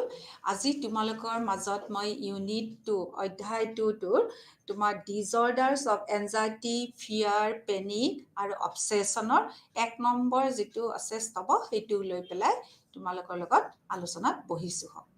তো তোমাৰ কি হ'ল পেনিক, এনজাইটি, ফিয়াৰ, পেনিক আৰু অবছেছনৰ অসমীয়া অৰ্থটো যদি ভালকে তোমালোকে উমান কৰি চোৱা তেতিয়াহ'লে উদ্বেগ, ভয়, আতংক আৰু আবেগৰ বিকাৰ বুলি আমি কম হওক। তে উদ্বেগনো কি? উদ্বেগ আমি যেতিয়া কেতিয়াবা চাবা পৰীক্ষা আহিলে আমাৰ পৰীক্ষাৰ সময়ত কেনেকুৱা উদ্বেগ হয়, এনজাইটিত আমি ভুগো। এই এনজাইটিটো আমি কিয় পৰীক্ষাৰ সময়ত সেনেকুৱা পৰিৱেশৰ সন্মুখীন হওঁ? আমি কিবা বিকাৰগ্ৰস্ত মানুহ নেকি? নহয়, যে স্বাভাৱিক মানুহো কেতিয়াবা উদ্বেগৰ বিকাৰ হ'ব পাৰে। উদ্বেগ হৈছে এনে এটা প্ৰকৃত বাহ্যিক উদ্দীপনাৰ ক্ষেত্ৰ যাক বেছিভাগ লোকে প্ৰকৃত বিপদ বা ভাবুকি হিচাপে গণ্য কৰে। আমাৰ সাধাৰণ মানুহবিলাকেও যেতিয়া ভয় খায়, এনজাইটিত ভুগে, বাহিৰত দেখুৱাতকে তেওঁলোকে মনে মনে আতংকিত হয় যে কৰিব পাৰিবনে নোৱাৰে। প্ৰকৃত বিপদ বা ভাবুকি পৰিস্থিতিত ভয় অনুভৱ কৰা হয়, যে সেইটো সাধাৰণ কথা, যে যিকোনো এটা যদি বিপদ আহে সাধাৰণ মানুহ এজনে ভয় খাবই, এইটো এটা কোনো ধৰণৰ অস্বাভাৱিক ঘটনা নহয়। কিন্তু উদ্বেগ কেৱল যে এনজাইটি হয়, ভয়টো কেতিয়াবা এনজাইটিলৈ পৰিৱৰ্তিত হয়। কেতিয়া হ'ব? কেতিয়া আমি উদ্বেগৰ তাৰণাৰ বলি হ'ম, যে আমি উদ্বেগৰ তাৰণাৰ বলি হ'ম যে বিপদটো অহাৰ আগতে কি হ'ব কি নহ'ব এইবিলাক যেতিয়া ভাবি পেলাই আমি কামটোৱে কৰিব নোৱাৰো তেতিয়া ব্যক্তিজনে এনজাইটিৰ চিকাৰ হয়। তেওঁ তাৰমানে কামটো কৰিবলৈ যোৱাৰ আগতে তেওঁ আতংকিত হয় যে কামটো কৰিব পাৰিব নে নোৱাৰিব। যে এনজাইটি ডিজঅৰ্ডাৰৰ কিছুমান ভাগ আছে, যে উদ্বেগৰ কিছুমান ভাগ আছে। কেনেকুৱা ভাগবিলাক, যে আমি চাম স্পেচিফিক ফবিয়া পাম, ছ'চিয়েল সেই পাম ফবিয়া, পেনিক ডিজঅৰ্ডাৰ পাম, এগ্ৰ'ফবিয়া, এনেকুৱা ধৰণৰ ভাগবিলাক আমি এই অধ্যায়টোত আলোচনা কৰিম। যে আমাৰ কি হ'ল DSM-5 তোমালোকৰ আগত মই কৈয়ে আহিছোঁ, ডায়েগনষ্টিক ষ্টেটিষ্টিকেল মেনুৱেলখন কোনে ডেভেলপ কৰিছিল? আমেৰিকাৰ মনোবিজ্ঞানীসকলে সময়ে সময়ে এইখন ডেভেলপ কৰি আহে। যেতিয়াই আমাৰ সমাজত কিছুমান মানুহৰ মাজত কিছুমান বিকাৰ দেখা পায় তেতিয়া মনোবিজ্ঞানীসকলে তাতে কি কৰে, আমাৰ ইনক্লুড কৰে, কিছুমান চৰিত্ৰ ইনক্লুড কৰি পেলাই আমাৰ তাৰ সেই চৰিত্ৰবিলাকৰ ওপৰত তেওঁলোকে সময়ে সময়ে পাব্লিছ কৰে। যে আমেৰিকান এছ'চিয়েশ্যন চাইকলজিষ্ট কৰিছিলে এখন মেনুৱেল প্ৰকাশ কৰিছে, সেইখন 5 বুলি কোৱা হয়। যে DSM-5 কি কৰিলে, তোমাৰ কিছুমান ভাগ কৰিছে, এনজাইটি ডিজঅৰ্ডাৰক কিছুমান ভাগত দি দিছে, যিটো তোমালোকক 47 নম্বৰ পেজত দিয়া আছে। যে ভাগবিলাক কি কি? তোমাৰ 1 নম্বৰ হৈছে anxiety disorder, specific phobia, social phobia, panic disorder আৰু এগ্ৰ'ফবিয়া। এতিয়া এই ইউনিটটোত আমি এইবিলাক কিয় হয়, এইবিলাক আমি নোহোৱা কৰিবৰ কাৰণে আমি কি কি ব্যৱস্থা ল'ম আৰু এইখিনি আমি কেনেকৈ কমাব পাৰোঁ তাৰ ওপৰত এই অধ্যায়টো আলোচনা কৰিম। যে ইয়াৰ ভাগবিলাক আমি যদি চাওঁ তেতিয়াহ'লে কি পাম? জ্ঞানীয় পাম কিছুমান কগনিটিভ, ব্যক্তিগত, শাৰীৰিক আৰু আচৰণগত উপাদানৰ মাজত আমি এই ভয়, আতংক আৰু উদ্বেগবিলাক কমাব পাৰোঁ বুলি কৈছে, যিবোৰ অতি মানে লুজলি ৰিলেটেড, এইবিলাক আমি নোহোৱা কৰিব পাৰোঁ। কিন্তু আমি আৰু এটা কথা লক্ষ্য কৰিছোঁ যে প্ৰত্যেক ব্যক্তিয়ে কিন্তু এই 3টা উপাদান একেলগে অনুভৱ কৰিব নোৱাৰে। কোনোবাই এনজাইটিত ভোগে, কোনোবাই পেনিকত ভোগে, কোনোবাই কি অবছেছিভত ভোগে। যে একেলগে এই 3টা কিন্তু খুব কম মানুহৰ ক্ষেত্ৰতহে দেখিবলৈ আমি পাওঁ। এতিয়া চোৱা পেজ নম্বৰ 48ত কি কৈছে? ভয়ৰ কিছুমান উপাদান আছে। কেনেকুৱা কিছুমান ভয়ৰ উপাদান আছে? যে জ্ঞানীয় বিষয় ভিত্তিক আছে, যে মই ভয় নকৰোঁ, এইটো এটা উপাদান। কিছুমানৰ কি আছে? চাইকলজিকেল আছে, যে চাইকলজিকেলি যদি তেওঁ ভয়ৰ চিকাৰ হয় তেতিয়াহ'লে তেওঁৰ বুকুত ধপধপনি বাঢ়ে, তেওঁ খুব ডিপলি উশাহ, বাপৰে ইমান জোৰে উশাহ ল'ব লাগে, হেভি ব্ৰিডিং এটা হয় আৰু কিছুমান আছে আচৰণগত বিহেভিয়াৰেল যাৰ পৰিস্থিতিৰ পৰা পলাই যাবলৈ তীব্ৰ মই নাযাওঁ দে কোনোবা বেজি দিব আহিব আমি সৰুতে যেতিয়া মানে কিছুমান বেজি দিব আহি স্কুলবিলাকত ন তেতিয়া কি কৰিছিল ভয় খাইছিল আজি নিদিলে ভাল হয় দেই আজি নাৰ্ছ গৰাকী নাহিলে ভাল হয় মোক নামাতিলেই ভাল হয় এই যে পৰিস্থিতিটো বেজি দিবলৈ অহা পৰিস্থিতিটোৰ পৰা যদি মই পলায়ন কৰিবলৈ তীব্ৰ হেঁপাহ কৰোঁ সেইটো কিন্তু ভয়ৰ এটা উপাদান হয় গতিকে ছাত্ৰ ছাত্ৰীসকল তোমালোকে মনত ৰাখিবা যে ভয়ৰ উপাদানৰ 3টা ভাগ আছে জ্ঞানীয় বিষয়ভিত্তিক মানসিক আৰু আচৰণগত ভয়ৰ দৰে ঠিক তেনেকে আতংকৰো 3টা উপাদান আছে এনজাইটিৰো 3টা উপাদান আছে ইয়াৰ উপৰিও আতংকৰ আক্ৰমণৰ বিশেষত্ব হৈছে যে ধ্বংসগত বাধা দিয়া মৃত্যুৰ ভয় ক্ৰাছ হোৱা আৰু নিয়ন্ত্ৰণ হেৰুৱাৰ ব্যক্তিগত অনুভূতি আনহাতে আমি যদি উদ্বেগ চাওঁ তে উদ্বেগবিলাক কিন্তু কি হৈছে যে মানে যিখিনি মানে তোমাৰ এনজাইটি সেইটো আছিলে পেনিক যে ভয়ৰ যে 3টা উপাদান আছে সেইটো হৈছে পেনিক ইংৰাজীত কৈছে আকৌ উদ্বেগ হৈছে যিটো এনজাইটি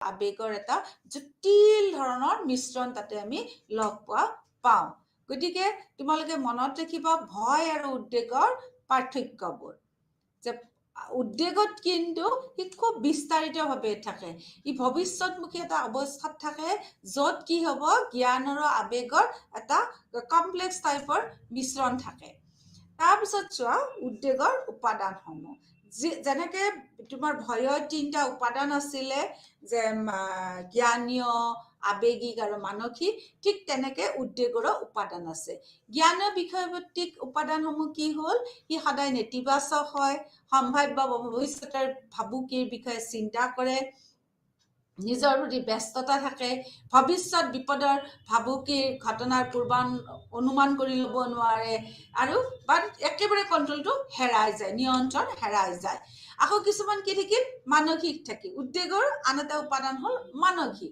মানসিক তেওঁলোকে কি হয় খুব বহু ধৰণৰ লং টাৰ্ম কি হয় এনজাইটিত ভোগে তেওঁলোকে দীৰ্ঘম্যাদী উত্তেজনা আৰু উত্তেজনাৰ ওপৰত সম্পূৰ্ণ যুঁজ বা বিমানৰ সঁহাৰি ভয়ৰ দৰে নাই কিন্তু ব্যক্তিজনক প্ৰত্যাশিত বিপদৰ বাবে যুঁজ বা যিটো ফ্লাইটৰ যিটো হেৰি হয় তাক প্ৰাইম কৰি লোৱা হয় আকৌ আচৰণগত কিছুমান উপাদান আমি পাওঁ যে পেনিকৰ লগত আচৰণগত উপাদান কিছুমান আছে যেনেকুৱা প্ৰত্যাশিত বিপদজনক ভাবুকিৰ পৰিস্থিতিৰ পৰিহাৰ কৰা কিন্তু ভয়ৰ দৰে পলাই যোৱাৰ কোনো তাৎক্ষণিকতা আমি দেখিবলৈ নাপাওঁ যে উদ্বেগৰ উপাদানসমূহ 3টা ভাগত ভাগ কৰিছে জ্ঞান বিষয়ভিত্তিক মানসিক আৰু বিহেভিয়াৰেল আচৰণগত উপাদান এতিয়া চোৱা ফবিয়ানো কি আমি এইখিনি পালো ভয় আৰু তোমাৰ উদ্বেগৰ ডিফাৰেন্স পাৰ্থক্য তাৰপিছত আহা তোমাৰ ফবিয়ানো কি ফবিয়া হৈছে এক নিৰ্দিষ্ট বস্তু বা পৰিস্থিতিৰ এক নিৰন্তৰ আৰু অসামঞ্জস্যপূৰ্ণ ভয় যে বস্তু বা পৰিস্থিতিৰ এটাৰ কি কৈছে তোমাৰ পাৰসিষ্টেণ্ট আৰু প্ৰপৰ্চনিয়েট যে নিৰন্তৰ আৰু কি হ'ব অসামঞ্জস্যপূৰ্ণ ভয় যি এজন ব্যক্তিৰ বাবে সামান্য বা কোনো বিপদ উপস্থাপন নকৰে গতিকে এইটো হৈছে ফবিয়াৰ ডেফিনেশ্যন ফবিয়াৰো তুমি ভাগ পাবা ক্লাছিফিকেশ্যন অফ ফবিয়াছ তোমালোকৰ এইটো আছে page number 49 classification of phobia কি কৰিছে কেটেগৰী 3টা দিছে স্পেচিফিক ফবিয়া ছ'চিয়েল ফবিয়া আৰু এগেৰফবিয়া এতিয়া স্পেচিফিক ফবিয়া বুলিলে আমি কি বুজো ইয়াৰে তোমাৰ 5টা উপকাৰ আছে যে প্ৰাণী প্ৰাকৃতিক পৰিৱেশ তেজ বেজি আঘাত পৰিস্থিতিগত আৰু অন্যান্য সৈতে সৰল ফবিয়াবিলাক থাকিলে তাক নিৰ্দিষ্ট স্পেচিফিক ফবিয়া বুলি আমি কওঁ যে স্পেচিফিক ফবিয়া কোনোবাই যদি জন্তু দেখি ভয় লাগে কোনোবা কিবা এটা পৰিৱেশ দেখি ভয় লাগে কোনোবাই বেজি এটা দেখি পেলাই ভয় কৰে, কোনোবাই বেলেগৰ তেজ দেখি পেলাই ভয় কৰে, কোনোবাই এক্সিডেণ্ট দেখি যদি ভয় কৰে, এইবিলাকক কিন্তু কি কয় আমাৰ স্পেচিফিক ফবিয়া। তাৰপিছত আহা ছ'চিয়েল ফবিয়া, সামাজিক ভীতিনো কি, যিটো ছ'চাইটিৰ লগত কিনো আছে, যে ই এক সামাজিক পৰিস্থিতিৰ পৰা উদ্ভৱ হ'ব পৰা ভয়। এজন ব্যক্তিয়ে অপমানজনক বা এম্ব্ৰেচিঙত কাম কৰিবলৈ ভয় কৰে, তেতিয়া তেওঁ বা তাই আনৰ পৰীক্ষা সন্মুখীন হয়। এইটো মানুহৰ বিভিন্ন সামাজিক বাৰ্তালাপৰ ভয়ৰ দৰে ৰাজহুৱা কথা ক'ব নোৱাৰে। যে সামাজিক ভয়, ছ'চিয়েল ফবিয়া আমি কোন কওঁ, যে যিয়ে টিয়ে কি হয় সমাজৰ আগত কথা ক'ব নোৱাৰে, তেওঁলোকে বেলেগে কোৱা কথাসমূহ শুনি পেলাই তাৰ বিস্তৃত ব্যৱহাৰ ধৰি দিব নোৱাৰে, বিশ্লেষণটো ধৰি ৰাখিব নোৱাৰে। তাৰপিছত আহা এগ্ৰফবিয়া। এগ্ৰফবিয়া ই শ্বপিং মলৰ দৰে জনবহুল স্থানত যিবিলাকে যাবলৈ ভয় কৰে। এগ্ৰ মিনছ হৈছে তোমাৰ এইটো গ্ৰীক ৱৰ্ড, এগ্ৰ হৈছে এইটো গ্ৰীক ৱৰ্ড। এগৰা হৈছে পাব্লিক প্লেচ, মাৰ্কেট চাৰ্কেটত চব মানুহে যাব নোৱাৰে, যিবিলাকে মাৰ্কেটৰ নিচিনা জনবহুল ঠাইত ভয় কৰে, সেই ভয়ৰ ব্যক্তিসকলে এগ্ৰফবিয়াৰ আণ্ডাৰত পৰে। গতিকে যিয়ে কথা ক'ব নোৱাৰে পাব্লিকলি, তেওঁলোকে কিহত পৰিব, ছ'চিয়েল ফবিয়া। যিয়ে জন্তু দেখি ভয় কৰে, এইটো কি হ'ব তোমাৰ স্পেচিফিক ফবিয়া। এইবিলাক আছে এক্সাম্পল, নিৰ্দিষ্ট ফবিয়া, ছ'চিয়েল ফবিয়া আৰু এগ্ৰফবিয়া। এইকেইটা হৈছে তোমাৰ তাৰ ক্লাছিফিকেশ্যন। তাৰপিছত আহা নিৰ্দিষ্ট ফবিয়াৰ এতিয়া আমি পুংখানুপুংখভাৱে আলোচনা কৰিম। যেতিয়া এজন ব্যক্তিয়ে শক্তিশালী আৰু নিৰন্তৰ ভয় প্ৰদৰ্শন কৰে, যিকোনো নিৰ্দিষ্ট বস্তু বা পৰিস্থিতিৰ দ্বাৰা এই ভয়টো আক্ৰান্ত হ'ব পাৰে। যে ফবিক উদ্দীপনাৰ সন্মুখীন হোৱাৰ পিছত নিৰ্দিষ্ট ফবিয়া থকা ব্যক্তিজনে এক তাৎক্ষণিক ভয়ৰ সঁহাৰি প্ৰদৰ্শন কৰে, যি এক স্পষ্ট বাহ্যিক ট্ৰিগাৰৰ উপস্থিতিৰ বাবে আশা কৰা আতংক আক্ৰমণৰ দ্বাৰাহে ই সম্ভৱপৰ হয়। ব্যক্তিজনে ভয় খাই আছে, আনকি ফবিক উদ্দীপনাৰ কেৱল প্ৰতিনিধিত্ব কৰি কিছুমান ছবি বা আৰ্হি পৰিহাৰ কৰে। ব্যক্তিজনে স্বীকাৰ কৰে যে ফবিক উদ্দীপনাৰ যিটো, নিজেও স্বীকাৰ কৰে ব্যক্তিজনে যে মই ভয় খাইছো, কিয় ভয় খাইছো, এইটোতো মোৰ ভয় খোৱাটো ঠিক কথা নহয়, বা মই যে ভয় খাইছো এইটো অলপ এক্সেচিভ হৈছে নেকি, অযৌক্তিক হৈছে নেকি, বা অত্যাধিক হৈছে নেকি। এইটো কিন্তু নিৰ্দিষ্ট ফবিয়াৰ ভিতৰত পৰে। এতিয়া চোৱা, এইটো তোমালোকৰ পেজ নাম্বাৰ কিমানত আছে জানানে? 49ৰ পিছত আমি এতিয়া 50 পেজ নাম্বাৰলৈ তোমালোকে টান লোৱা। তাতে বক্স 2.1ত DSM অনুসৰি নিৰ্দিষ্ট ফবিয়াৰ কিছুমান চৰ্ত দিছে, ক্ৰাইটেৰিয়া দিছে।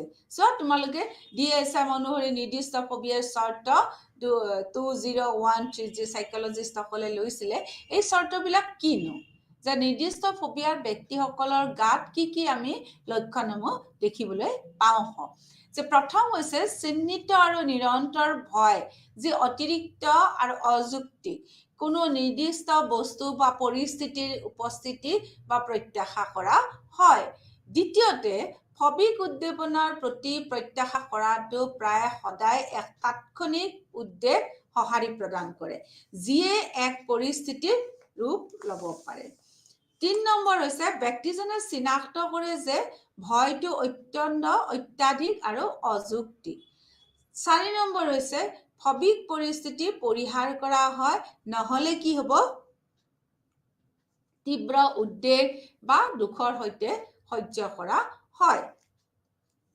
5 নম্বৰটো হ'ল আশংকাজনিত পৰিস্থিতিত পৰিহাৰ, উদ্বিগ্ন প্ৰত্যাশা বা দুখে ব্যক্তিজনক কি কৰে, স্বাভাৱিক ৰুটিন যিখন থাকে, ব্যক্তিগত কাৰ্যকলাপ যিবিলাক থাকে, আৰু সামাজিক কাৰ্যকলাপ বা কোনোবাৰ লগত সম্পৰ্ক যিটো থাকে, এইবিলাকত কিন্তু হাত দিয়ে, আৰু তাৰ ফলত কি হয়, ব্যক্তিজনে খুব লক্ষণীয় দুখৰ চিকাৰগ্ৰস্ত হ'ব পাৰে। তোমাৰ 6 নম্বৰত কৈছে যে চৰ্ত হিচাপে যে 18 বছৰ তলৰ ব্যক্তি যদি এই ৰোগত এই ফবিয়াৰ হয়, অন্তৰ্ভুক্ত হয়, ইয়াৰ ম্যাদ কিন্তু কমেও 6 মাহলৈ আমি দেখিবলৈ পাওঁ। নিৰ্দিষ্ট বস্তু বা পৰিস্থিতিৰ সৈতে সম্পৰ্কিত উদ্বেগ, আতংক, আক্ৰমণ বা ফবিক পৰিহাৰ আন এক মানসিক বিকাৰৰ দ্বাৰা ভালদৰে হিচাপ কৰা নহয়। যেনে অবচেছিভ কম্পালচিভ বিকাৰ, তাৰপিছত পোষ্ট ট্ৰমেটিক বিকাৰ, ষ্ট্ৰেছত থকা যিটো বিকাৰ হয় পোষ্ট ট্ৰমেটিক, আৰু পৃথকীকৰণ উদ্বেগ বিকাৰ, সামাজিক ফবিয়া, এইবিলাক এগ্ৰফবিয়াৰ আতংকৰ বিকাৰ। এতিয়া চোৱা, আমি যদি ভালকে এই চৰ্তখিনি চাওঁ তেনেহ'লে আমি দেখিম যে স্পেচিফিক যিখিনি ফবিয়া আছে, এই স্পেচিফিক ফবিয়াৰ কিছুমান আমি ধৰণ দেখিবলৈ পাওঁ। হওক, তোমালোকে 50 নম্বৰ পেজত উলিয়াই লোৱা যে কি কি টাইপছ আছেনো। যে 1 নম্বৰ টাইপছ হৈছে এনিমেল টাইপ।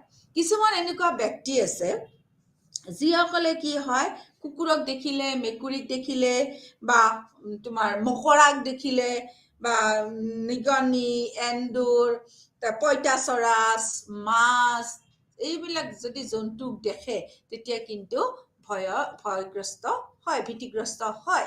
গতিকে এই মই এতিয়া কুকুৰক দেখি আয়ু কি লাগিছে, ভয় লাগিছে, মানে এনেকুৱা, বা মই পাৰ চৰাইটো চুব নোৱাৰো, বা পঁইতাচৰা এটা গ'লে মোৰ গাটো কিবা জিনজিনাই যায়, মোৰটো কিবা লাগে এন্দুৰটো দেখিলে। এনেকুৱা যে মই ভীতিগ্ৰস্ততাৰ বলি হওঁ, এই বলিটো মোক কি ক'ব যে এনিমেল টাইপ ফবিয়া। মই এনিমেলৰ লগত মোৰ ৰাহি-জৰা নাহে।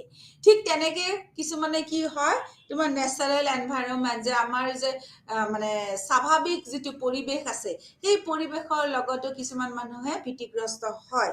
যেনে ওখ ঠাই দেখিলে, ধুমুহা আহিলে, ধুমুহা নাহোঁতে বতাহজাক যেতিয়া বলিবলৈ ধৰে তেতিয়া মানুহবিলাক ভয়ৰ চিকাৰ হয়, আৰু ভয়ৰ চিকাৰ হৈ পেলাই ৰুমৰ ভিতৰত সোমাই থাকে। আনকি কিছুমান এনেকুৱা ব্যক্তি আছে যে পানীৰ ওচৰত যাবই নোৱাৰে, যে পানীৰ ওচৰত তেওঁ পানী দেখিলেই ভয় খায়। গতিকে এইবিলাক যিটো টাইপত পৰিব, স্পেচিফিক ফবিয়াৰ এইটো এটা টাইপ হ'ল নেচাৰেল এনভাইৰনমেণ্টেল টাইপ, যে স্বাভাৱিক কি পৰিৱেশৰ তোমাৰ এটা প্ৰকাৰ। 3 নম্বৰ হৈছে ব্লাড ইনজেকশ্যন ইনজুৰি টাইপ। এইটো টাইপত হৈছে কোনো ব্যক্তি আছে যি ব্যক্তিয়ে কি হয়, তোমাৰ ব্লাড টেষ্ট কৰিব নোৱাৰে, ভয় খায়, ব্লাড ওলাই যাব, তাৰপিছত ব্লাড দিব নোৱাৰে, ভয় খায়, আকৌ ইনজেকশ্যন ল'ব নোৱাৰে। সেইটো আমাৰ স্পেচিফিক ফবিয়াৰ ভিতৰতে পৰে। তাৰপিছত আছে চিটুৱেশ্যনেল টাইপ। চিটুৱেশ্যনেল মানে কিছুমান ব্যক্তি কিছুমানে কিছুমান পৰিস্থিতিৰ সৈতে মুখামুখি কৰিব নোৱাৰে। কেনেকুৱা পৰিস্থিতি, যে এখন গাড়ী যেতিয়া চলাব লাগে তেওঁ নোৱাৰে, বা বন্ধ ঘৰ এটাত তেওঁ সোমাব লাগিলে, চাৰিওফালে এনক্ল'জ হৈ আছে, তেওঁ যদি সোমাব লাগে তেতিয়াও তেওঁ ভীতিগ্ৰস্ত হয়। আনহাতে তেওঁ যদি সেইত যাব লাগে, এক্সক্লেভেটৰত ওপৰত যাব লাগে, মলবিলাকত যে থাকে, সেই এক্সক্লেভেটৰত গ'লেও কিন্তু তেওঁ ভীতিগ্ৰস্ত হ'ব পাৰে। আৰু সেনেকুৱা ভীতিগ্ৰস্ত হোৱা ব্যক্তিসকলক কিহৰ টাইপত পৰিব, চিটুৱেশ্যনেল টাইপৰ ভিতৰত পৰিব। আনহাতে আন কিছুমান আছে, যেনেকুৱা বেলুনটো ফুলালে ফাটি যাব নেকি, বা কিবা এটা শব্দ শুনিছে, শুনি পেলাই ক'ব বা ইমান জোৰে শব্দ কৰিছে, কাণখন একদম ধৰি ল'ব। তাৰপিছত কি হয়, কিছুমান ক্লাউন থাকে, সেই ক্লাউনবিলাক দেখিলেই ভয় কৰে। কিছুমান খানা দেখিলেই মানে ভয় কৰে। এইবিলাক হৈছে আদাৰ টাইপত পৰিব। গতিকে তোমালোকে চাবা, নিৰ্দিষ্ট বিকাৰৰ প্ৰকাৰ হ'ল এনিমেল টাইপ হ'ব পাৰে, চিটুৱেশ্যনেল টাইপ হ'ব পাৰে, তাৰপিছত তোমাৰ নেচাৰেল এনভাইৰনমেণ্ট টাইপ হ'ব পাৰে, তাৰপিছত হ'ব পাৰে ব্লাড ইনজেকশ্যন টাইপ হ'ব পাৰে, আৰু আদাৰ টাইপ হ'ব পাৰে। এইখিনি তোমালোকৰ লগত ডিছকাছ কৰিলোঁ। তাৰপিছত কৈছে যে কমৰবিডিটি এটা হ'ব পাৰে। কমৰবিডিটি মানে কিছুমান এনেকুৱা ব্যক্তিৰ একে সময়তে 2 ধৰণৰ যদি বেমাৰ হয়, সেইটো কমৰবিডিটি বোলা হয়। যে এনজাইটিও 2 ধৰণৰ এনজাইটি যদি একেলগে ভোগে তেতিয়াহ'লে সেইটো কি বুলি ক'ব, কমৰবিডিটি বুলি ক'ব। তাৰপিছত চোৱা, কিছুমান পূৰ্বানুমান কৰিব পাৰে, বয়স, তাৰপিছত অংগ আৰম্ভ হোৱা বা লিংগৰ পাৰ্থক্যৰ ওপৰতো কিন্তু নিৰ্দিষ্ট তোমাৰ ভীতিৰ আমি পাওঁ হওক। যেনেকুৱা যে কৈছে যে স্পাইডাৰ বা ধুমুহা, এইবিলাক মতা মানুহতকে মাইকী মানুহে বেছি ভীতিগ্ৰস্ত হয় বুলি কৈছে, আলোচনা দেখিছে। আৰু কেতিয়াবা কি হয়, যে তেজ দেখিলে ভয় কৰা এই বস্তুটো কিন্তু ল'ৰা আৰু ছোৱালী উভয়ে ভয় কৰিব পাৰে যেনেকৈ ধুমুহাটোক অকল কৈছে বা মকৰাটোক অকল কৈছে যে মহিলাই মানে পাৰ্চেণ্টেজ উলিয়ালে মহিলাৰ ভয় কৰাৰ কাৰণটো বেছি আৰু যদি দুইটাই মহিলা বা পুৰুষ দুইটাই কিহৰ ভয়ৰ শিকাৰ হয় আমি দেখো যে আমি কেছ ষ্টাডি কৰি গম পাইছো যে ব্লাড দেখিলে তেজ দেখিলে কিন্তু ল'ৰাও ভয় খায় কেতিয়াবা ছোৱালীও ভয় খোৱা আমি দেখিবলৈ পাইছো কিন্তু এইটো যে তোমাৰ যে ভয় যিটো স্বাভাৱিক ভয় এইটো যদি তুমি পাৰ্চেণ্টেজত চোৱা এই লাইফ টাইমলৈ কেৰি কৰা আমি লেডিজৰ ক্ষেত্ৰতে দেখিবলৈ পাওঁ এইটো পুৰুষৰ ক্ষেত্ৰত অলপ কমকে আমি দেখিবলৈ পাওঁ গোটেই জীৱন ধৰি ভয়ৰ চিকাৰত থাকে এটা নিৰ্দিষ্ট সময়ত এই ভয়বিলাক কিন্তু নোহোৱা হয় এতিয়া চোৱা যে ফবিয়া থকা যিবিলাক এই যে স্পেচিফিক ফবিয়া তোমাৰ কেৰেক্টাৰিষ্টিক্স খিনি আমি চাওঁ ফবিয়া থকাৰ যে ফবিয়া থকা লোকসকলে সাধাৰণতে জানে যে তেওঁলোকৰ ভয় কোনো প্ৰকাৰে অযুক্তিক কিন্তু তেওঁলোকে সেই অযুক্তিক ভয়খিনিক আঁতৰাই পেলাই স্বাভাৱিক জীৱন যাপন কৰিব নোৱাৰে যেনেকুৱা মই পাৰ চৰাইটো চুব নোৱাৰো এইটো মোৰ এটা স্পেচিফিক মানে হেৰি টাইপ এটা কিন্তু মই জানো যে এইটো মোৰ এটা অযুক্তিক ভয় তাত কোনো ৰিজন নাই কিন্তু মই নোৱাৰো এইটো এটা কেৰেক্টাৰ যে নিজক মই তাৰ পৰা আনিব নোৱাৰো দ্বিতীয়তে কৈছে যদি ফবিক পৰিস্থিতিৰ কাষ চাপিবলৈ চেষ্টা কৰা হয় তেওঁলোক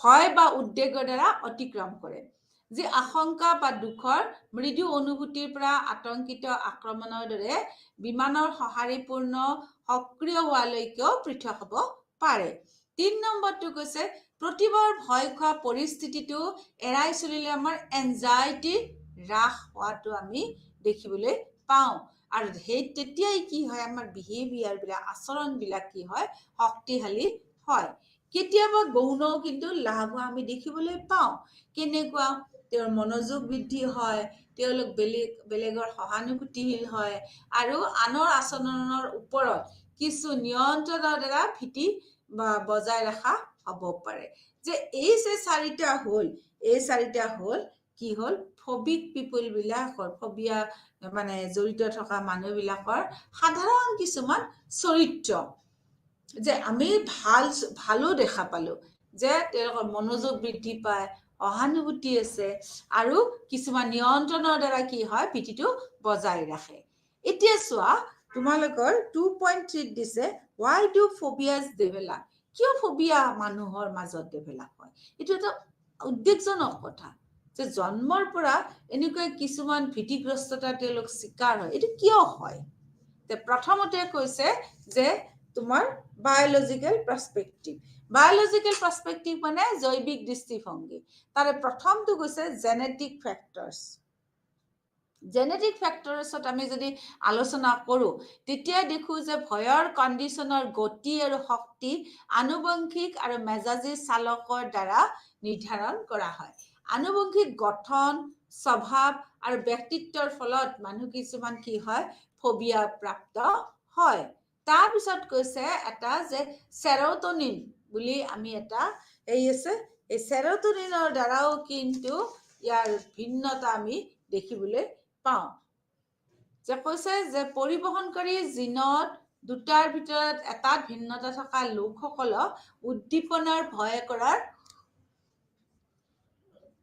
সম্ভাৱনাটো বেছি তেওঁলোক লাজকুৰীয়া হয় তেওঁলোক ভীতু হয় আৰু 7-8 বছৰ বয়সত এই সেৰোটোনিন বিলাক ফবিয়াত ভুগে তাৰপিছত আমাৰ কৈছে এইখিনি হ'ল আমাৰ বায়োলজিক্যাল তাৰপিছত সাইকোলজিক্যাল পাৰ্সপেক্টিভ কি যে সাইকোলজিক্যাল পাৰ্সপেক্টিভৰ সাইকো এনালিটিক যিটো মানে ভিউ পইণ্ট আছে সেইটো যদি আমি চাওঁ ফ্ৰয়ডৰ কথাখিনি আলোচনা কৰিব পাৰোঁ ফ্ৰয়ডে কি কৰিছে তেওঁ কৈছিল যে ফবিয়াবোৰে উদ্বেগৰ বিৰুদ্ধে এক প্ৰতিৰক্ষা কি কৰে প্ৰতিনিধিত্ব কৰে যিয়ে যাৰ আইডি বিলাক সদায় দমনমূলক আবেগৰ দ্বাৰা কি হ'ব উদ্ভৱ হ'ব যিহেতু দমন কৰা আইডি আবেগটো আনটোতকৈ বেছি বিপদজনক উদ্বেগটো কোনো বাহ্যিক বস্তু বা পৰিস্থিতিৰ ওপৰত কি হয় স্থানান্তৰিত কৰা হয় যাৰ কি হ'ব ভয় কৰা বস্তুবোৰৰ সৈতে কিছু সাংকেতিক সম্পৰ্ক থাকে।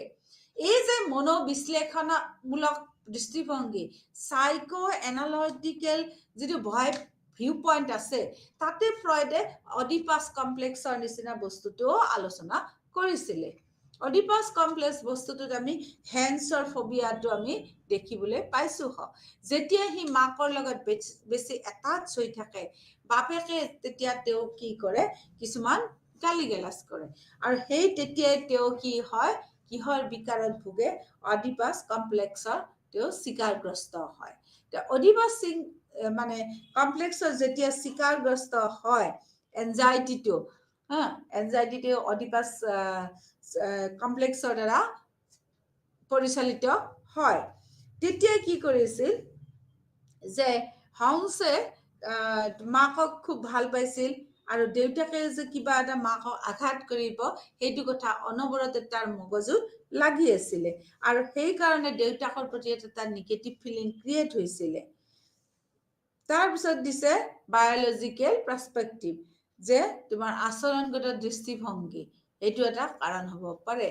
ফবিয়াৰ বিকাশগত আচৰণগত সমৰ্থন কৰিছিল যে ফবিয়া আচৰণত ধ্ৰুপদী কণ্ডিশ্যনৰ যিটো অধ্যক্ষৰ ভূমিকা থাকে, এইটো অত্যধিক গুৰুত্বপূৰ্ণ। যিটো অতি ক্ষতিকাৰক বস্তু বা ঘটনাৰ সৈতে জোৰা কৰা হয়, এবাৰ ফবিয়া হোৱাৰ পিছত এই একে ধৰণৰ বস্তু বা ঘটনাৰ সৈতে কি কৰিব নোৱাৰে, সাধাৰণীকৰণ কৰিব নোৱাৰে। তাৰপিছত চোৱা, আঘাতজনিত কণ্ডিশ্যনিং পৰিস্থিতিৰ বাবে ফবিয়া বিকৃত হোৱা দেখা গৈছে। যেনেকুৱা দাঁতৰ অসুখ হ'লে দাঁতৰ ফবিয়া, তাৰপিছত ক্লাছ ফবিয়া, তাৰপিছত তোমাৰ দুৰ্ঘটনা ফবিয়া আদি আৰম্ভণিতে পোনপটীয়াকৈ কণ্ডিশ্যনিং হিচাপে আমি ব্যৱহাৰ কৰি ল'ব পাৰোঁ। তাৰপিছত চোৱা, ভিকাৰিয়াছ, মই পেজ নম্বৰ 52ত আছো হা। ভিকাৰিয়াছ বা পৰ্যবেক্ষণমূলক শিক্ষণৰ দ্বাৰাও কিন্তু আমি ফবিয়াটো আমি বিশ্লেষণ কৰিব পাৰোঁ। কেৱল আন এজন ব্যক্তিক লক্ষ্য কৰিহে যে ফবিয়া প্ৰাপ্তি কৰিব পাৰি, যিকোনো প্ৰদত্ত বস্তু বা পৰিস্থিতিৰ প্ৰতি ভয়ত কাম কৰে। গণমাধ্যমৰ জৰিয়তেও ভীতি কিন্তু বিকশিত কৰিব পাৰি। যারা আমি টিভি চাইছো, তেতিয়াও আমি ভয় এটা হেৰি কৰিব পাৰোঁ। তথ্যমূলক শিক্ষা ইয়াত অন্তৰ্ভুক্ত হৈ থাকে, যিটো এজন ব্যক্তিয়ে পৰিস্থিতিটো বিপদজনক বুলি শুনি বা পঢ়ি কোনো নিৰ্দিষ্ট বস্তু বা পৰিস্থিতিৰ ভয় কৰিবলৈ শিকে। তাৰপিছত চোৱা, জ্ঞানীয় দৃষ্টিভংগী, যিটো কৈছে তোমাৰ কগনিটিভ পাৰ্সপেক্টিভ। কগনিটিভ পাৰ্সপেক্টিভটো অলপ বহলভাৱে তোমালোকে চোৱা হয়। জ্ঞানীয় কাৰক যেনে মনোযোগ, স্মৃতিশক্তি, জ্ঞানীয় পক্ষপাতিত্ব আহৰণ কৰা, ভীতি বজাই ৰখাত সহায় কৰে। নিৰ্দিষ্ট ভীতি থকা লোকসকলে তেওঁলোকৰ ভয়ৰ সৈতে সম্পৰ্কিত ভাবুকিপূৰ্ণ তথ্যৰ প্ৰতি অধিক মনোযোগ দিয়া আমি দেখিবলৈ পাওঁ। ভীতি থকা লোকসকলৰ ওচৰত তেওঁলোকে ভয় কৰা বস্তু আৰু পৰিস্থিতিৰ সৈতে মুখামুখি হোৱাৰ বাবে তেওঁলোকৰ স্মৃতিত বিকৃত থাকে। নিৰ্দিষ্ট ভীতি থকা লোকসকলে বিশ্বাস ৰাখে যে কি বিশ্বাস ৰাখিব, আৰু পৰিস্থিতিবোৰ এনেধৰণে ব্যাখ্যা কৰে যে যাতে তেওঁলোকৰ উদ্বেগটো বজাই ৰাখিব বা বৃদ্ধি কৰিব পাৰে। গতিকে এইটো এটা ইম্পৰ্টেণ্ট পইণ্ট। ভয় খোৱা পৰিস্থিতি পৰিহাৰ কৰিলে নিৰ্দিষ্ট ভীতি থকা লোকসকলে জানিবলৈ বাধা দিব, আৰু তেওঁলোকে ভয় কৰা পৰিস্থিতিবোৰ মানে সিমান বিপদজনক নহয় যিমান তেওঁলোকে অনুভৱ কৰি আছিলে বা আছে।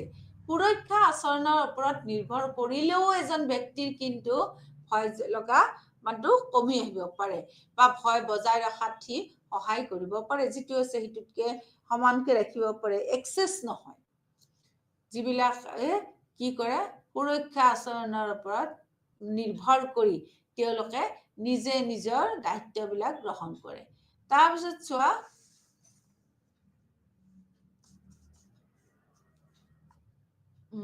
বিৱৰ্তনৰ দৃষ্টিভংগী। এইটো হৈছে ইভলিউশনাৰী পাৰ্সপেক্টিভ, পেজ নম্বৰ 53।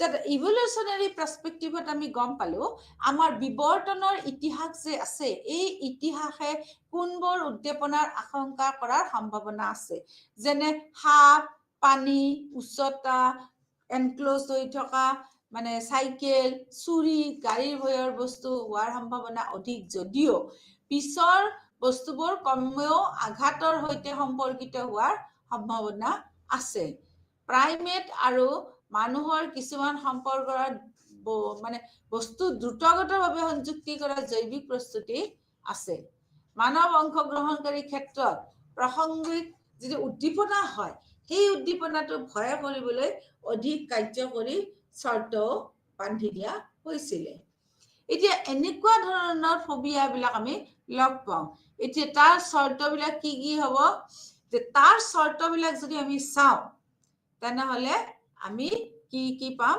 যে প্ৰাসংগিক উদ্দীপনাৰ ভয়বিলাক যে আছে এইখিনি আমি নোহোৱা কৰিব লাগিব তেওঁলোকক অংশগ্ৰহণ কৰিব দিব লাগিব তেওঁলোকক আমি গাড়ীৰ ভয়ৰ বস্তুৰ কথা কোৱাতকে তাৰ ভিতৰত সোমাই যাব দিব লাগিব যে এইটো বস্তু এনেকুৱা এনক্লোজ পৰিৱেশ এটা আছে তাতে তোমালোকে যোৱাচোন তোমালোকে কথা পাতাচোন এই বস্তুটো যিটো আছে সেইটোও কৰিব লাগিব এতিয়া চিকিৎসা আমি কেনেকৈ আগবঢ়াব পাৰো এনেকুৱা যে নিৰ্দিষ্ট যিবিলাক ফোবিয়াৰ ব্যক্তি আছে তেওঁলোকক কেনেকৈ আমি চিকিৎসা আগবঢ়াব পাৰো যে এক নম্বৰ হৈছে এক্সপ'জাৰ থেৰাপি তেওঁলোকক এক্সপ'জ কৰিব দিব লাগিব যে ভয় কৰা যিটো বস্তু আছে সেই বস্তুটো তেওঁলোকে কেনেকৈ মানে নোহোৱা কৰিব সেইটো জানিব লাগিব তেওঁলোকে মাৰ্কেটত গৈ ভয় খায় গতিকে তেওঁলোকে নিয়ন্ত্ৰিত পৰিস্থিতিত সেই স্থানৰ সংস্পৰ্শত যাব লাগিব এক্সপ'জাৰ থেৰাপি ব্যৱহাৰ কৰোঁতে প্ৰথমতে পাম প্ৰণালীবদ্ধ সংবেদনশীলতা ই এক আধাৰৰ ওপৰত আধাৰিত যে এজন ফোবিয়াযুক্ত ব্যক্তিয়ে একে সময়তে উদ্বিগ্ন আৰু শিথিল হ'ব নোৱাৰে ইয়াৰ কেইবাটাও খণ্ডত পৰিচালিত হয় যে আমি এতিয়া এই থেৰাপিটোক কেনেকৈ ব্যৱহাৰ কৰিম আমাৰ ভয় কমাবলৈ যে এক নম্বৰ হৈছে আমি গ্ৰাহকৰ সহায়ত ভয় উদ্ভাৱন কৰা পৰিস্থিতিৰ এক শ্ৰেণীবিন্যাস গঠন কৰিব লাগিব প্ৰথমতে যিবিলাকে ভয় আছে তাহাঁতৰ শ্ৰেণীবিন্যাস কৰিব লাগিব তাতকৈ কম ভয় খোৱাবিলাকৰ এইটোৰ এটা কৰিব লাগিব তেতিয়া তেওঁলোকক লক্ষ্য কৰিম যে গভীৰ উশাহ নিশাহ যিটো থাকে সেইটো দিয়ে কিন্তু শিথিল কৰিলে ঢিলা কৰিবলৈ ব্যায়াম শিকোৱা হয় তাৰপিছত ব্যক্তিজনক শিথিল হ'বলৈ আৰু কল্পনা কৰিবলৈ কিছুমান পদানুক্ৰমিক নীতি কিছুমান ব্যৱহাৰ কৰিব লাগে যে গ্ৰাহকে আটাইতকৈ ভয় পৰিস্থিতিত শিথিল হ'বলৈ শিকে যাৰ ফলত কি হয় ভীতিটো নিৰ্বাপিত হয় তাৰপিছত চোৱা বানপানী যে ইয়াত গ্ৰাহকজনে আটাইতকৈ ভয় সৃষ্টিকাৰী পৰিস্থিতিৰ সন্মুখীন হয় আৰু শিকোৱা হয় যে তেওঁ আঘাতপ্ৰাপ্ত হোৱাৰ আশাৰ বিপৰীতে শিকা অবিহনে ভয় সৃষ্টিকাৰী পৰিস্থিতিৰ মাজেৰে যাব পাৰে এতিয়া চোৱা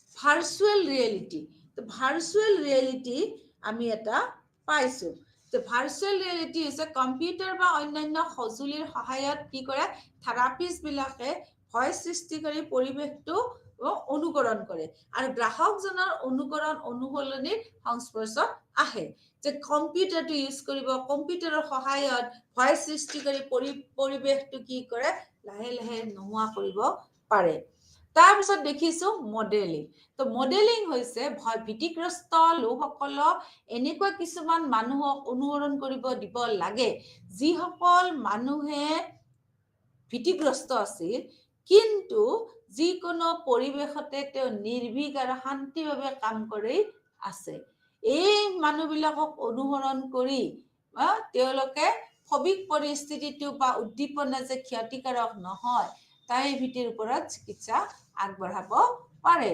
গতিকে ভয় খোৱা পৰিস্থিতিটোত কেনেকে নিৰ্ভয়ভাৱে আৰু শান্তভাৱে কোনো ব্যক্তি এজনে কামটো কৰি সমাধা কৰি ওলাই আহিব পাৰিছে সেইটোহে আমি ভীতিগ্ৰস্ত লোকসকলক দেখুৱাব লাগে যাতে তেনে ব্যক্তিক তেওঁলোকে মডেল হিচাপে কাম কৰি তেওঁলোকৰ চিকিৎসাত ব্যৱহাৰ কৰিব পাৰে এতিয়া আহা সামাজিক ভীতিনো কি?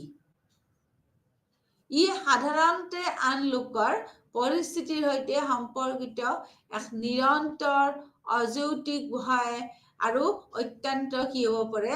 দুৰ্বল হ'ব পাৰে।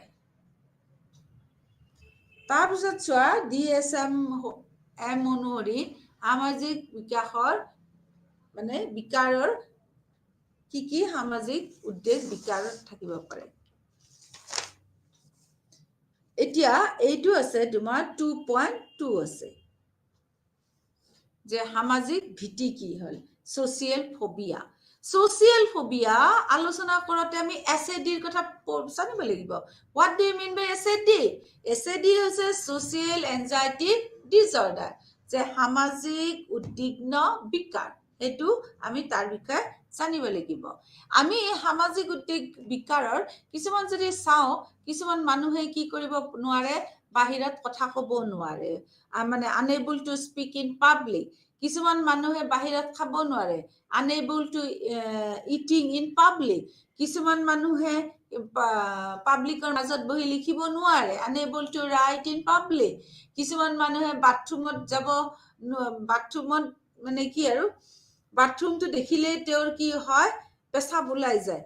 এনেকুৱা ধৰণৰ যিবিলাক জেনেৰেল পাৰফৰ্মেঞ্চেল চিটুৱেশ্যন আছে, এই চিটুৱেশ্যনত কিন্তু DSM-এ এটা গুৰুত্বপূৰ্ণ দায়িত্ব লৈ পেলাই চৰ্তসমূহ লৈছে, যে disorder children's are lack of public speaking, lack of eating, and lack of waiting for public also.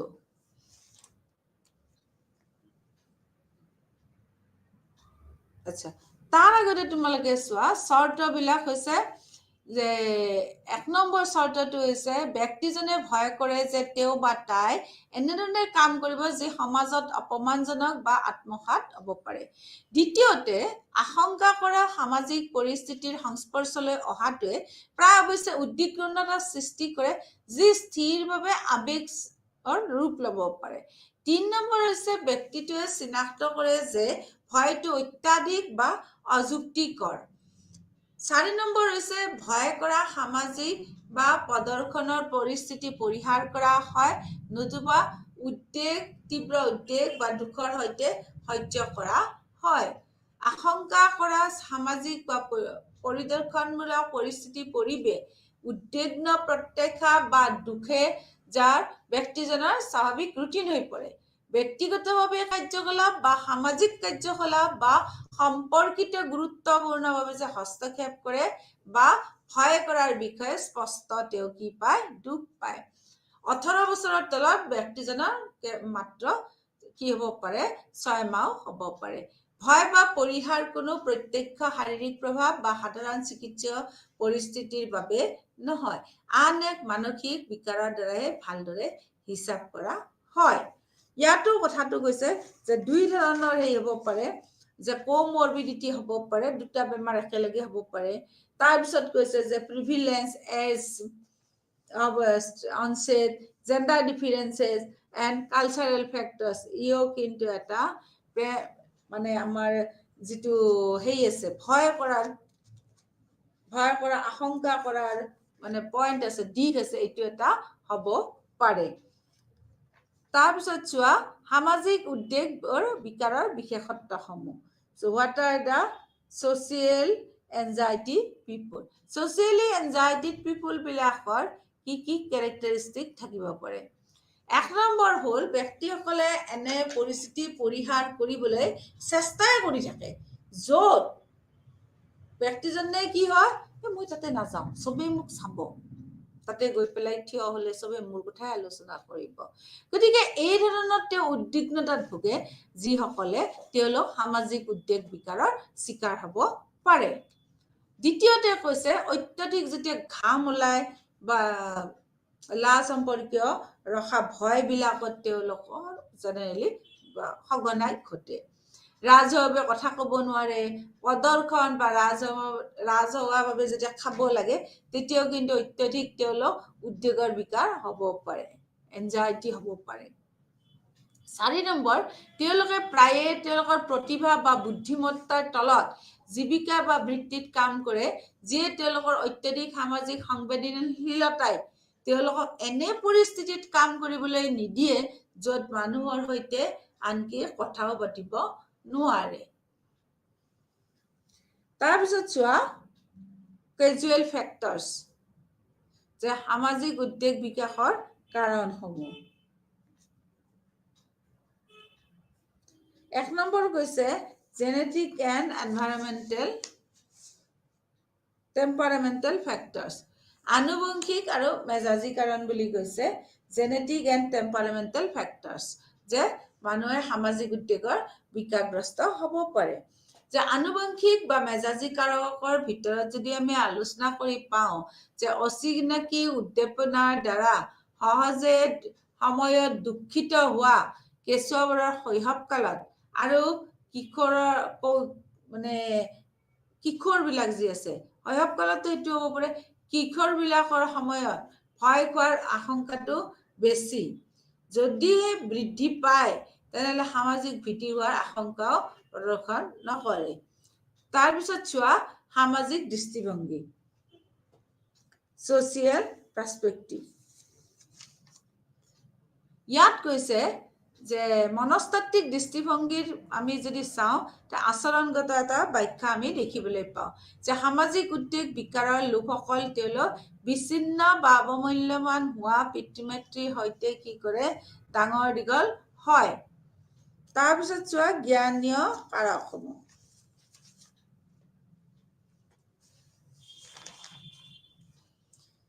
জ্ঞানীয় কাৰকসমূহ যে প্ৰস্তুতি, জ্ঞানীয় কাৰকসমূহৰ যদি আমি চাওঁ সামাজিকভাৱে উদ্বিগ্ন লোকসকল মূল্যায়নৰ বিষয়ে কি হয় অধিক চিন্তিত আৰু তেওঁলোক আনৰ ওচৰত উপস্থাপন কৰা ছবিখনৰ বিষয়ে অধিক সচেতন হৈ থাকে।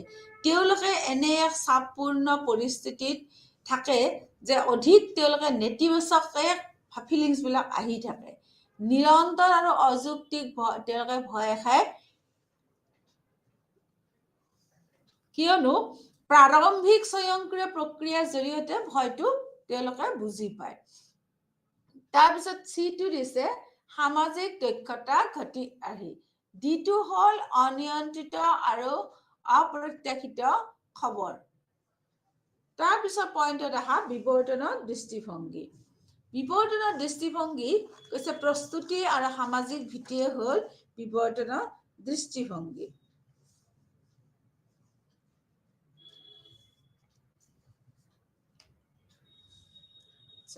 সামাজিক যে তোমাৰ দক্ষতা আৰু ঘটনা আহি তাতে আমি দেখিলো যে সামাজিক কৌশলৰ অভাৱৰ দৰে খেলি মেলি আচৰণৰ বাবেও কাৰ্যকলাপবিলাকত তেওঁলোক ব্যগ্ৰতা হয়। তাৰপিছত আজ্ঞাবহ আৰু অদৃঢ় আচৰণে সামাজিক যিবিলাক ঘটনা ঘটি আছে সেই ঘটনাবিলাক তেওঁলোকৰ জীৱনতো ঘটিব পাৰে আৰু সেইকাৰণে তেওঁলোকৰ অনুভূতি সহকাৰে কাম কৰিলেও কিন্তু আমি এইটো এটা কাৰণ হিচাপে অভিহিত কৰিব পাৰোঁ। তাৰপিছত তুমি চোৱা বিৱৰ্তনৰ দৃষ্টিভংগী, প্ৰস্তুতি আৰু সামাজিক ফবিয়া, সামাজিক ভীতি, মানুহৰ সামাজিক উদ্দীপনাৰ প্ৰস্তুতি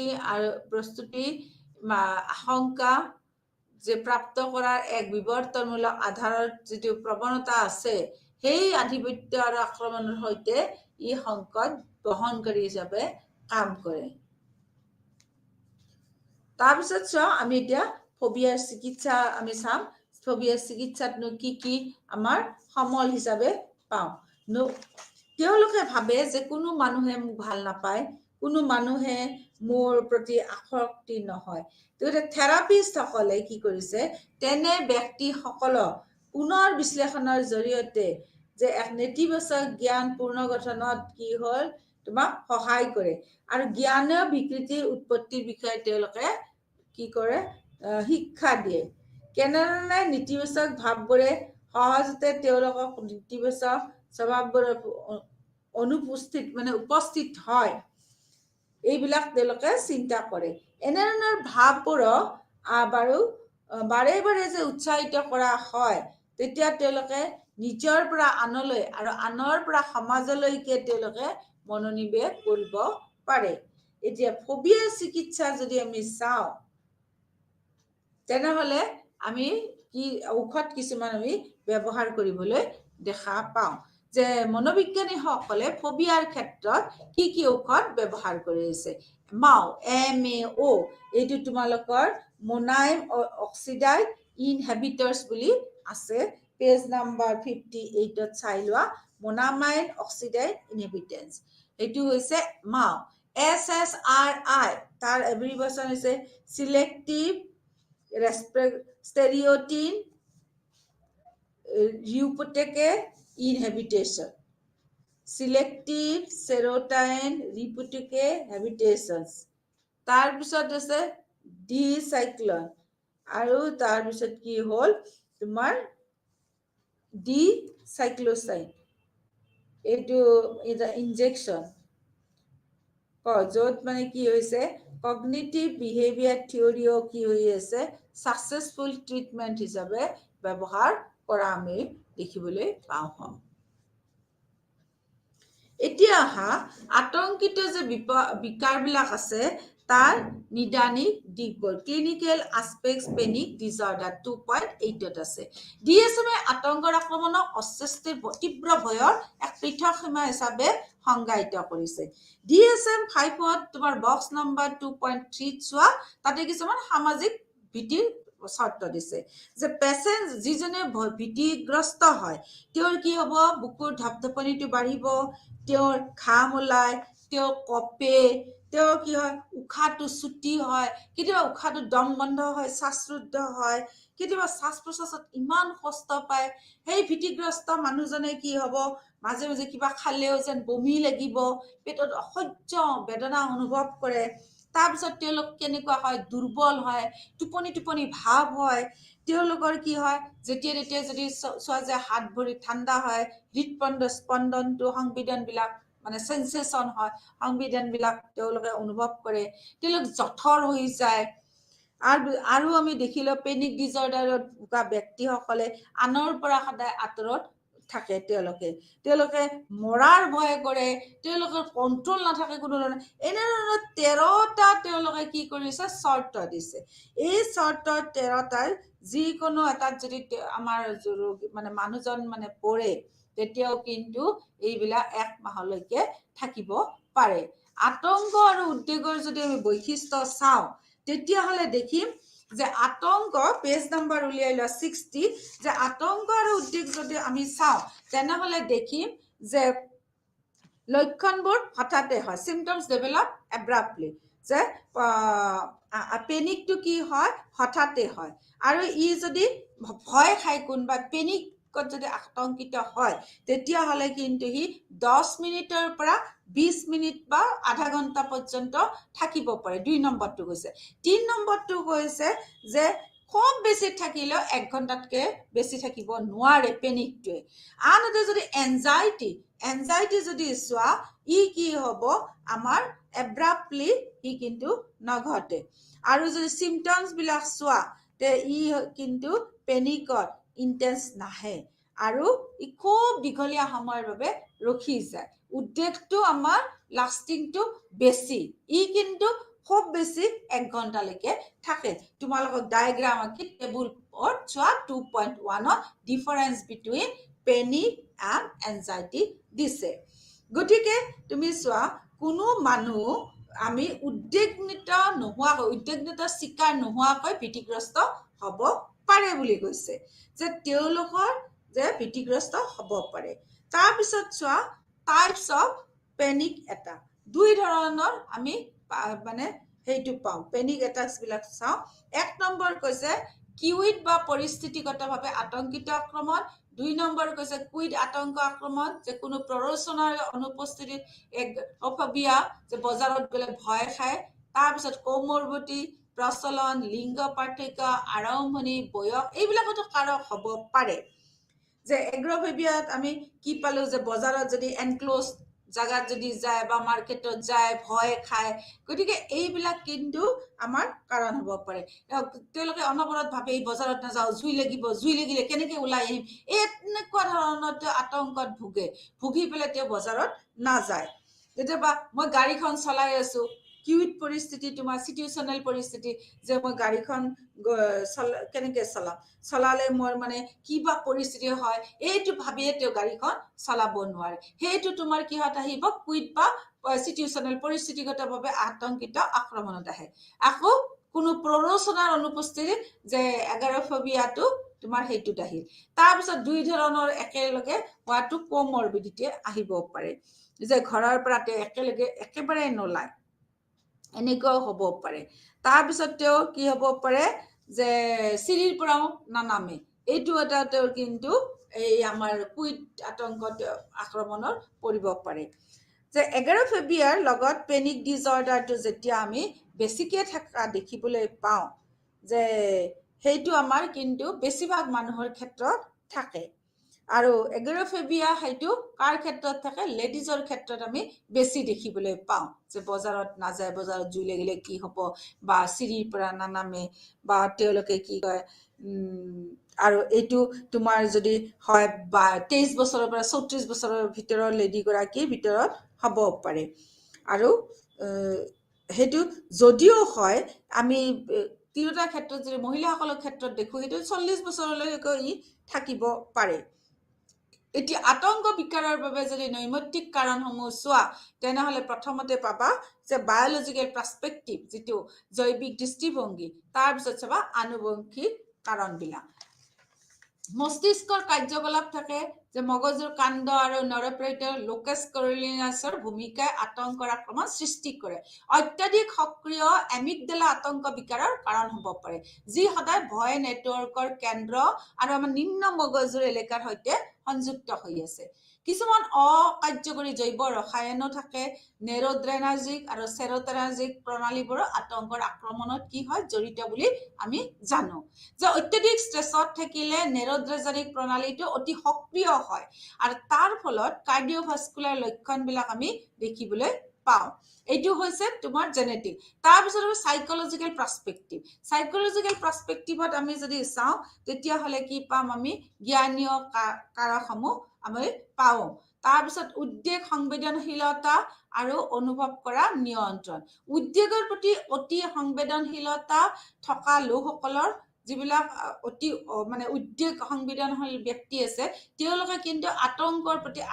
বেছিকে আক্ৰমণ হোৱাৰ সম্ভাৱনা অধিক উদ্বেগ সংবেদনশীলতাই আতংক আক্ৰমণৰ বিকাশৰ বাবে অনুভৱ কৰা নিয়ন্ত্ৰণৰ সৈতে কি হয় আদান প্ৰদান কৰে আবেগ আৰু ভাবুকিপূৰ্ণ পৰিস্থিতিৰ ওপৰত অনুভৱ কৰা নিয়ন্ত্ৰণটো অধিক হয় ব্যক্তিজনে পৰিস্থিতি নিয়ন্ত্ৰণ অনুভৱ কৰাৰ দৰে এগাৰোফোবিক পৰিহাৰ কৰা কম আমি দেখিবলৈ পাওঁ সুৰক্ষা আচৰণ আৰু স্থিৰতাৰ আতংক সুৰক্ষা আচৰণ আতংকৰ বিকাৰ সদায় বজাই ৰাখে আতংকজনিত বিকাৰ থকা লোকসকলক সুৰক্ষা আচৰণ ত্যাগ কৰিবলৈ প্ৰেৰিত কৰিব লাগে যাতে তেওঁলোকে উপলব্ধি কৰিব পাৰে যে সুৰক্ষা আচৰণত তেওঁলোকৰ আগ্ৰহৰে হৃদআক্ৰমণ বা মূৰ্ছা যোৱাটো প্ৰতিহত কেতিয়াও নকৰে জ্ঞানৰ যিটো পক্ষপাতিত্ব বা আতংক ৰক্ষণাবেক্ষণ তাতে যদি আমি চাওঁ আতংকজনিত বিকাৰ থকা ব্যক্তিসকলে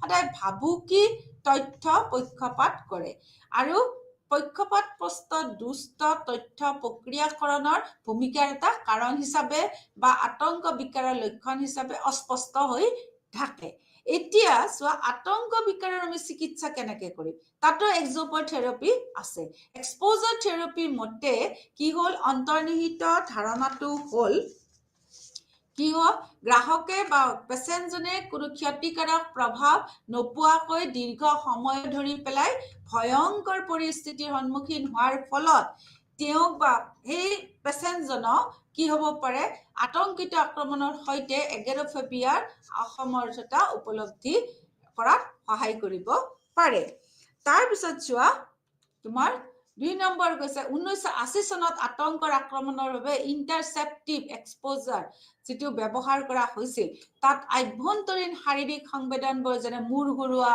বমি বমি লগা, শ্বাস প্ৰশ্বাসত কষ্ট কৰা এইবিলাক ৰোগী কি কৰিছিলে ৰকিং চেয়াৰত বহাই লৈছিলে, বহাই লৈ পেলাই সেইবিলাক যাতে কমাব পাৰে তাৰ ওপৰত থেৰাপি কিছুমান দিছিল।